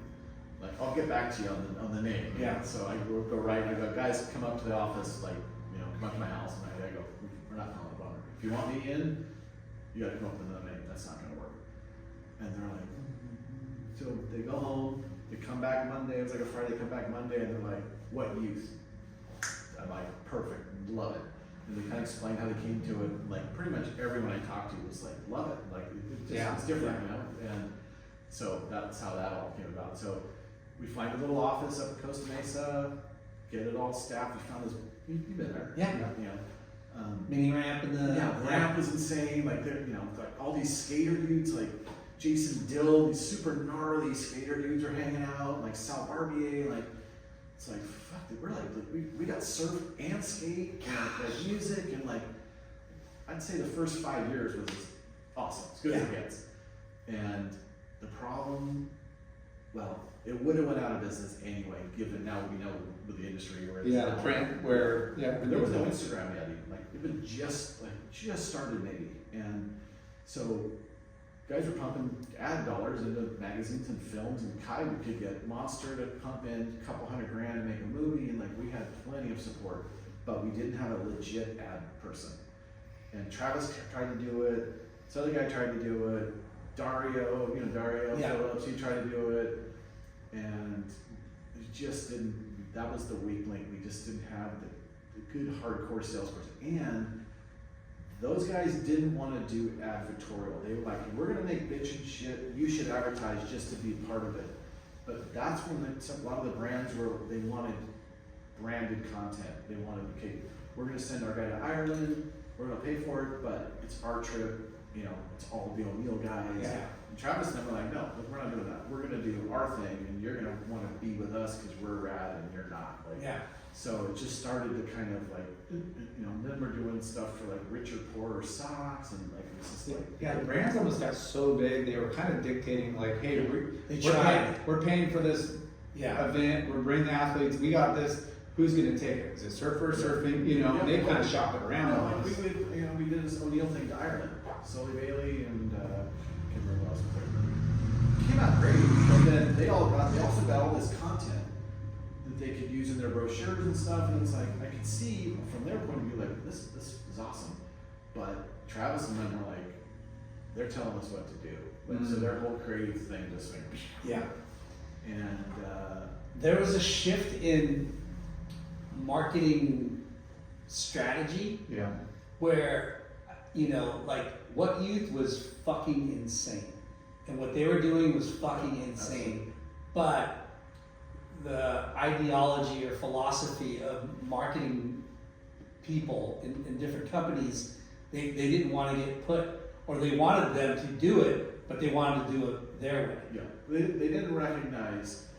I think most of them did, but as the industry was evolving, less and less you're dealing with someone that even knew what youth even was, what the value of it was. Some guys did, some guys didn't, but it's starting to get less and less. And then Instagram was starting to get going, and then Kai was just like, we're not doing clips, we're not doing little clips on Instagram. He was like, he would do these bitchin' sequel, prequel, trailers and stuff, and like, we're not putting that on Instagram. So we didn't evolve maybe as well as we could have, and he was starting to kind of burn out. Like after, what was the last movie he did? Maybe Dear Suburban, or we'll do one more after that. We did some stuff for Pocky and stuff, but I think Dear Suburban might have been his last big epic movie, and we milked the crap out of that, and it was like such a home run. Yeah. But he wanted to become a legit cinematographer, like not just surf movies, and you kind of see him fade away. So once we kind of lost his interest, the whole thing kind of got challenging, and we tried to do clothes, and we didn't pull that off very well. It was just the industry wasn't really there for it. There was just a lot of things. A lot of different factors point to the demise, and unfortunately, all the mags went away. Yep. Yeah, I mean, at the time, it was kind of like, look, what's wrong with us? But like, I look back and go, it was going to die anyway, no matter Yeah. what. You're losing viewership or subscriptions like left and right. Yeah. So kind of towards the end, Travis bails. We get Tom Carey, but it's just never the same. I mean, we're just regurgitating content at that point. We're just trying to keep it going. So Zoomies calls me, come up, we want to talk to you about this What Youth thing. The guy Tom, I can't remember his name, Tom something, the head Campion? Yep, I think it was him, Tom, and then the guy right below him, I think it was him. Sit down with them, they're like, we love What Youth. We want to make What Youth clothes and sell them in our 800 stores. And I'm like, all right, remember that little brand with the cat? What was the name of it? The little cat would be coming out of the pocket. Oh yeah. Ripperton. Yeah. Ripperton. They're like, right at that moment, they're like doing like 20 million at Zoomies, like literally, like Zoomies just took over the brand and like they produced it and everything. And I'm like, let's just do that. I don't want to make clothes, because they can make their own clothes. Yeah. They did branded stuff, and they're like, yeah, we'll do it. Like, take the name, run with it. They came to you. Yeah. I remember to this What's day. up with everybody coming to you with their standing on the ideas? sidewalk in front of What Youth, just going, is this really happening? Yeah. So What do you mean we don't have to do anything? They're just going to print for us? So Okay, cool. I get Sal Barbia, you know Sal Barbia? Yeah. He flies up there with me, and I have him as kind of like, yeah, we're the shit, you know, he's just like a stand-in, like, Yeah. Yeah. He's a skateboarding icon. Yeah, no, but but like, yeah. And fashion. Yeah, exactly. Like, Yeah. he kind of had some chops. He did have some, still does. And so we're like right on the doorstep of that happening. And one of Kwok's sons has started working for us. Ben? Ben. And Travis, forgot. So Zelda jumps in. So I put 100, Zelda put 100, and then a year later, Kwok comes in and puts like 200 in. And then a couple of times we had to put a little bit more cash in to keep it going, but we're kind of chasing it at this point. It's like, okay, now we're 500 in. Are we just going to close it, or we put another 100 in and keep it going? So we were chasing it a little bit. So this whole clothing thing was just going to be like, here we go. Like we don't even have to do the magazine anymore. So Travis, they're kind of disillusioned. They're like, Zoomies, like it's lame. You know? Yeah. I'm like, yeah, it is lame, but like, Yeah. we're going out of business, bro. Like we Put a lot of money in this. So Ben goes to his dad and it's like, Dad, like they're gonna ruin it and do. And so Danny's like, let's not do Zoomies. And I'm like, dude, like, you wanna keep putting money in this thing? Like, I'm trying to save your investment here. Like, we could, but he doesn't need money. He's like, you know, I'd rather have my son be happy, and I'm like, then buy me out then. Like, you know, we almost had Kwok buy us out. For some reason, he balked at that. So we're just about to, I'm like, fuck it, I'm doing the Zoomies thing. We're gonna test it in like 40 stores or something. And COVID hits. Ugh. That was that. Wow. That was that. We just like, I actually called them and said, you know, hey, let's just put this on a burner for a second, and we need to get our shit together internally anyway. They're like, great, we're in a hurry, and it just never got fired up again. It was like Fucking COVID. right there. Yeah. It's a bummer. Yeah, because not to even be able to test, Yeah. Yeah. and knowing the possibilities based on feedback you got from. No, Sal Barbia was like hero. He's like, you guys should do this. Boom. They're just like, you know, Yeah. yeah. And it's like, what could have been, like, still look back at it. I mean, it was gonna go. It was on its way out anyway. So it's just kind of like, how can we, how can we make Can they this work? still? Can you go back to the? They're struggling. They're not even in surf anymore. Like, they've had a hard time pretty much since then. Zoomies is like, It's way different. yeah. I haven't done business personally with them in a while, and I don't know too much. I think they still have a pretty strong business. Yeah, it just kind of goes up and down. Like, you'll Yeah. get shopping They're surf. chin tracers. Skate is in a whirlwind of shit right now. Yeah. Like, COVID boosted everybody and everything, but since then we've had the Yeah. fallout. So, And skate, like, oh my god, Even it's- Pakistan's done. Yeah, no, you read about that shopping surf all the time. It's just doom and gloom. Yeah. So Travis Bale, Ben Bale, Scott Bales. It's just me and I got Tom Carey to come work over there for a while, and Ando, you know little Ando Brenda. No. So he's kind of our new little he's like a little photographer, little music kid. So it was fun, but at that point I'm just trying to let's keep this thing alive till the Zoomy thing happens, And so we're posting whatever and doing some trips and stuff. And finally we're just like, hey, we're chasing this thing. I'm like, Danny, Steve, I'm just gonna close the doors. We can't do it anymore. So they're like, whatever. So we owe like 20 grand to somebody or something. And so I tell those guys, I go, hey, I'm gonna pay all the debts, but I'm gonna own the brand. And I had this guy, you know Viva from Japan? He's like Vulcan rep or anyway. He's like, hey, I can blow this thing up over here in Japan. I'm like, all right. So we get in some stores. With clothing? Yeah. And we do a special line just for them. And it's in this one store, I can't think of the store, it's high-end, like department store kind of thing, but super groovy. Beans? It was like that, but it was something. Ron Herman? No, that was one of them that was interested. There was another store, it was more high-end, but anyway, I'll think of it. That was like right on the doorstep of COVID, it was just like brutal. So I had a couple nice little hot pokers going, and COVID just smashed everything. So I still own the White Youth brand. Did some merch, did some t-shirts, kept the website going, and then just pretty recently shut it down. I still own it, but Crazy. yeah.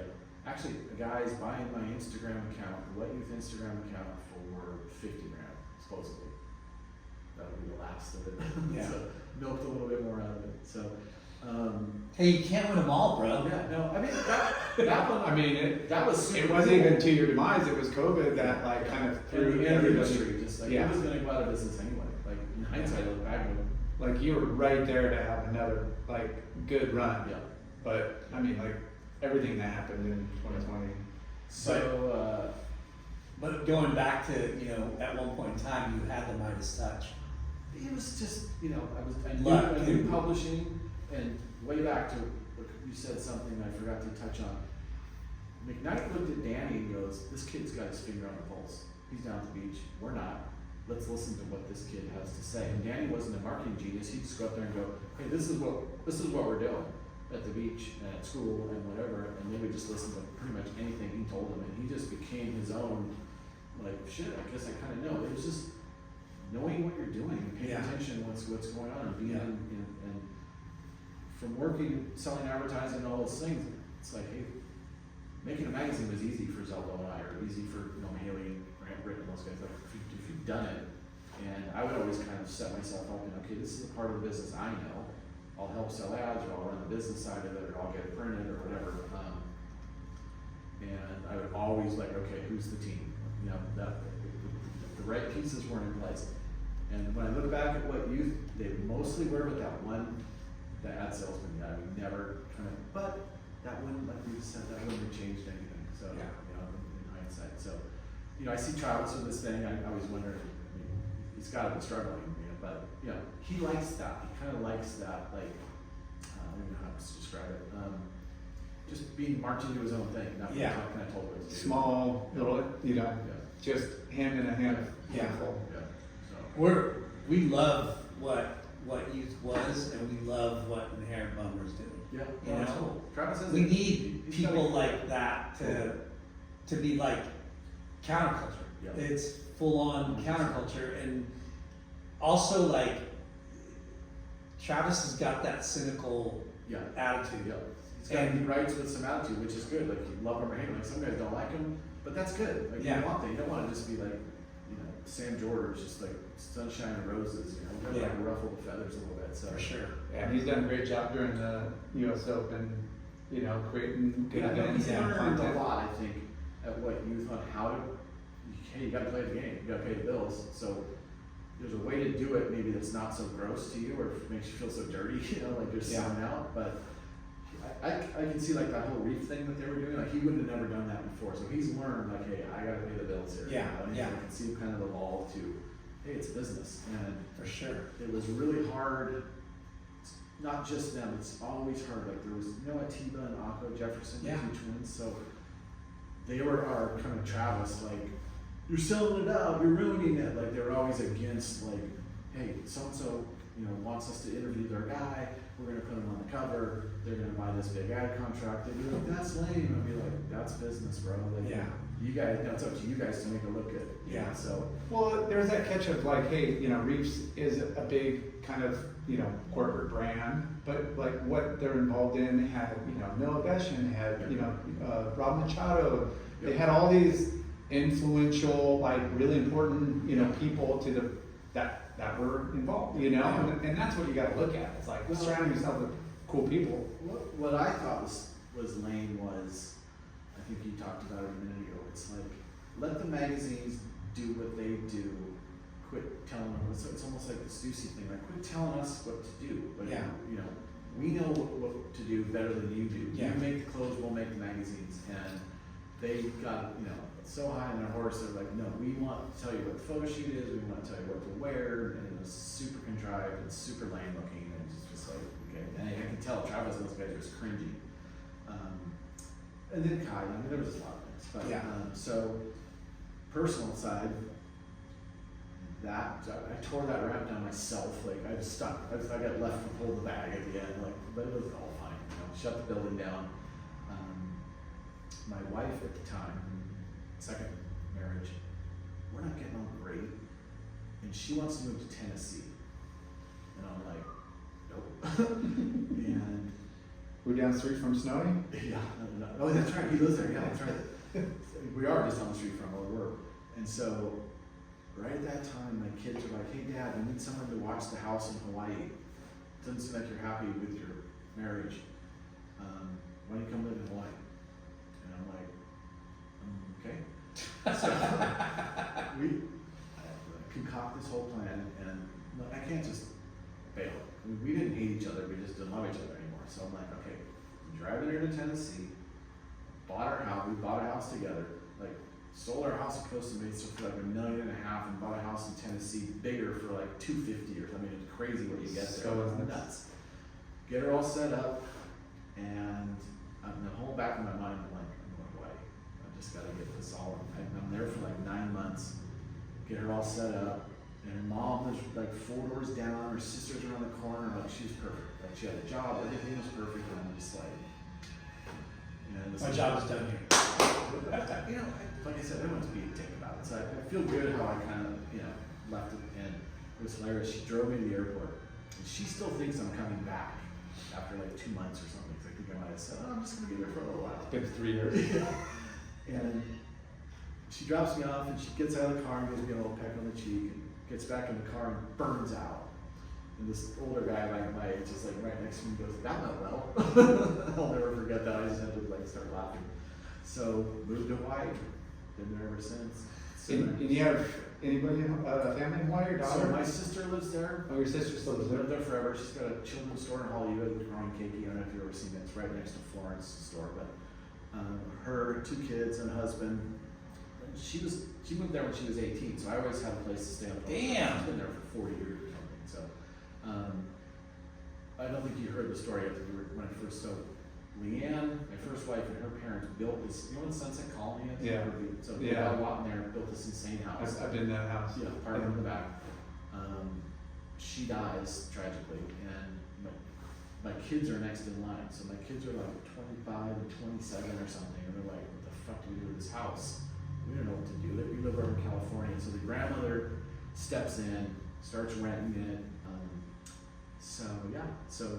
Beautiful little I neighborhood. live on the beach in Hawaii, and I see Pete Johnson every day and hang out. Because he's on the other end of the track. Yeah, he takes care of Sean Penn's house. Okay. Yeah, so he's always in there dicking around. Trent Johnson. Oh, Trent has one at the built- other end. Yeah, Trent Yeah. built our house. And so. Because I've seen his house on the other end by VLAN. Yeah. So he actually moved to, I think it was Rocky Point now, I think. Yeah. Don't you see Patton? Is that really? Yeah. Yeah, it's awesome. Reno's, just all different guys. And the Johnson's up on the So surf, there's a bunch of boards in the garage, little mid-lengths and this and that. I surf Freddie lands, it's my spot. I rarely go to V lands to grab it. Just Freddie's is mellow, and I kind of was like, What are you I riding? think I'm retired. Like, it's kind of cool. I think I'm retired. Like, I'm not doing it in a magazine. I'm like, this is what I do. I work at Turtle Bay Golf Course one day a week as a marshal, so I can play golf for free. Good for you. Gotta get your Like, little over there, angles. it's like $200. I'm like, what? You know, like it's 95 if you're Colorado, but still, it's, you know. Still adds up. I do like a 4-hour shift one day a week, and now I got $3. So is that just a cruise, make sure people are obeying the rules of the course? Yeah, just pop around. Yeah. Hey, everything good? Okay, cool. All right. You So, Packer did it? Okay, cool. Bye. I'm just kind of like, I'm gonna start taking Social Security soon. I'm like, the kids pay me to do the house a little bit, and all good. Life is good. Good for you.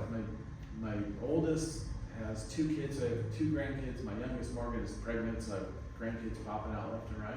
And, Time to, yeah. I know, it's good. Babysit and chill. Yeah, they both got married on the beach in front of the house, so it's awesome. Yeah. Yeah. So no more business angel I investing. don't think so. I mean, you never say never, but Yeah. what I used to do doesn't exist anymore. And that's kind of a weird thing to think about. Like, my whole little publishing, advertising thing, that doesn't exist anymore. It's so pretty like, wild. what did you do? Yeah. So, I'm always thinking about, like, I have the kind of entrepreneurial mind. Like, in Hawaii, I'm like, I'm gonna do this. I'm gonna open a wholesale fish store. Like, all these things are just spinning through my mind. Dude, just relax. You got it, like, right where you want it. Why mess it up? Yeah. What boards are you riding now? So I believe everything in Tennessee. And there's three garages, and I put all my shit in one, including my surfboard and stuff. Because I made it look like, I mean, I had one of these on the plane. I made it look like I was maybe coming back. And so then we finally figured, she's like, you're not coming back. I'm like, no, I'm not. And she's like, well, get your shit out of here. So I had some boards there. I don't know why I took them to Tennessee, but I know else. Quick flight to the Caribbean or anywhere else. I know. So I get a moving company to go over there with movers and put it in a pod, those pod things, ship it to Costa Mesa, break it down. This one's gonna go, the smaller one's gonna go to Hawaii, the rest of them is in storage here. So I have Channel Islands still left over and threw that in there. But the board I ride now, I don't even know the brand. You guys know Ziggy Williams? Yeah. He got them as gifts for the 2 girls, and they're the identical, like 6'8" quad, little kind of round nose, little mid-leg thing. I just thought over that. It's like easy to catch waves and just chill. So Perfect. Nice. perfect. Any, It's so funny. So I don't know, about a year ago, I see Kelly all the time. He's a golf nut, so we play golf once a month or whatever. And he's like, I get a text. He's like, "Let's tee it this afternoon." I'm like, "Yeah, sure. Like, I'll see you over there at 4." You know, he's like, "All right. Pipe's gonna be really good, like noon. Meet me there. We'll surf pipe." I'm just like, yeah, like on my mid length. Yeah. I'm just like, oh, yeah, I'm busy. I'll see you over there. You know, as I tell my girlfriend I have now, I'm like, yeah, I'm gonna go surf pipe with Kelly. She's like, yeah, right. So yeah, it's fun. It just gets so big over there. It's just like nuts. Like it was just huge. yeah. It's like, No, thank you. no, those days have passed. Yeah. Just want to cruise. Yeah. Any wave pool activities for you? I haven't surfed Kelly's or any of the new ones. I'd surfed that, what's that thing down at Pacific Beach, like the Oh, the watch. Schlitter bottom, whatever that Yeah, is yeah, called. yeah. I did that. Got That mauled. Dangerous. I was so sore the next day. I was like, what the hell was that all about? That's like hitting concrete. Yeah, with we a got ball. mauled. And then we've been invited to the Waikais. Yeah. Yeah. That little standing wave thing is just kind of like Similar. That looks pretty cool. yeah, That one, yeah. right? It looks pretty fun. You did it, right? Yeah, I thought it sucked. Yeah. I sucked at it, so I Yeah. didn't have fun. It didn't- I only had a chance to like get Kelly's or one of those. That looks kind of fun. Yeah. Yeah. We've done Kelly's. Oh really? Yeah, it's That's fucking really insane. Yeah. But it's way You more- gotta tell Kelly to give you a day. Yeah, I'm sure. You know, I just have to be over there at the right time. But I think Stella Little went once. Probably could just piggyback with him. But yeah, it'll be interesting to see where that goes. I'm kind of a purist when it comes to that. I'm like, Well, now you don't even need to go. You're on the North Shore. yeah, you the know? whole thing's kind of like, I can take it or leave it. So, but I think the Olympics should be in a wave pool personally. Yeah. And make it more like gymnastics, like 2 flips and a rodeo. It's 10.7 points. Like, Yeah. because that will make it unique that maybe a non-surfer might be able to understand. Yeah. Yeah, tuning into Chopu, although it's a crazy wave when it's on and everybody gets chances, but when there's no waves. It was just they had that. You could make it have an event and there's a lull, even if there's a swell. Yeah. A non-surfer's not going to sit through a lull, right? Yeah. And even the Eddie, Eddie was boring, there was 10-minute lulls. Well, they need to. I totally agree. They need to have maybe a wave pool set up where it's long game. Okay, they're one day at Slater's pool, and then one day at a ramp. A wave that you can just do crazy airs. I thought it'd be cool to do horse, basketball horse. I did this. Now you got to do it. Or something like that. They should gain a skate. They should be mic'd up. They should be mic'd up. They should be heckling each other. Yeah. And just I've been working on this trick. Good luck. Completely throw it out the window and don't make it a traditional surf. I mean, that would be a good specialty event. I don't know Olympic wise, but that should be a game. That should be an event. Because the way they do it, they safety surf. Because that first wave, they don't want to fall. Yeah. And if they fall in that first wave, then they have to safety surf the second wave. So it actually worked in reverse of what I think they thought they wanted to see happen. Yeah. And I was even thinking about the regular contest. Should just be one wave counts instead of two. So you get a score, you get a 7, and now you can just go nuts. And you're going to see more 10s, but you're going to see more 2s too. But you're going to see less safety surfing, I would think, because that's not going to get you through the heat. Yeah. So it's kind of spinning that around. Who are we? We're just a bunch of fucking surfers. Yeah. Cool. Dude, this has been fucking Amazing. Yeah. And I know there's a lot of rabbit holes we can go down on, a lot of different stuff you brought up. So we definitely want to have you back on. And I wish I could ask you if there's something in the future you want to promote, but it sounds like you're freaking. hey, promote is bronze and being a warm water. Foodland, the shopping for Foodland. So no, that's good. I mean, I like to see Travis and younger guys step up and do stuff, and it's I've had my time, so I don't feel any regrets and a lot of great experiences. And now I'm grandfather, and I got that whole thing that I want to do, and life just goes through changes. You just kind of get to different places. So incredible. Good. Yeah, it was awesome to finally sit you down and go over that special time in surfing. I mean, what you guys were riding and the airbrushes and the wetsuits and the fashion, that was what, me as a kid was fuck, these guys are, these guys are cool. Shit. For sure. It's super cool when you hear that. Someone will come up oh my god, dude, I had a board. I mean, it's embarrassing too, but you're wow, I influenced that guy. He was he wanted to wear my shorts or use my board. It's pretty. You had your photos on the wall. Yeah. When I was a kid, and we religiously looked at those magazines, and up until they stopped, of course. But we kind of had that little, not as crazy, but Larry Moore, Flame did his little thing at Creek, and that was our little window of opportunity to go down there, and do similar kind of hey, show up. Waves are going to be good, and he kind of took that as a. He was kind of anti us a little bit. We got way more photos in Surfer than Surfing. I don't know why Moyer probably, but Art Brewer was kind of our thing. But he took that philosophy of that stretch of beach and creating a similar sunset at Creek. And, No, it was the whole front lit, morning front lit. Yeah, beautiful. Top, the logos, the wetsuits. It's color changed everything. Had lots of color. Because I was told to. So that you were a Creek guy? Just during just to get photos. Trying to be a photo. No, I was Huntington. Yeah, they're they'd run maybe a photo every once in a while from Huntington or Newport, but Creek was. It was classic gravels. I went down and surfed maybe 5 times. What's going on there? Never really got it. I was is this even a spot? I never really. Colors were spectacular. It's just kind of pull the barrel. So, anyway. Good Dude. size. All right. Okay. Thank you, Preston PM. Murray. Peace. Oh wait, we gotta thank our sponsors. Oh, dude, you almost blew it. Yeah. So first off, before you leave, we gotta do a little commercial. We got you a hat. We got you some koozies. We got you while you're here, and there's one in Haleiwa. bonsai bowls. Absolutely. Thank you to Caballero Pools and Spas. Thank you to Loose Towels. Thank you to Earth Pack. Thank you to Finless Skateboards. Oh shit, I forgot to bring the skosh. Mike Crookshank, I hate you.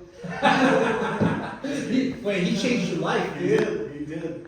We're sponsored by Skosh. I forgot my Skosh. Murph Electric Bikes, Murph Electric Bikes.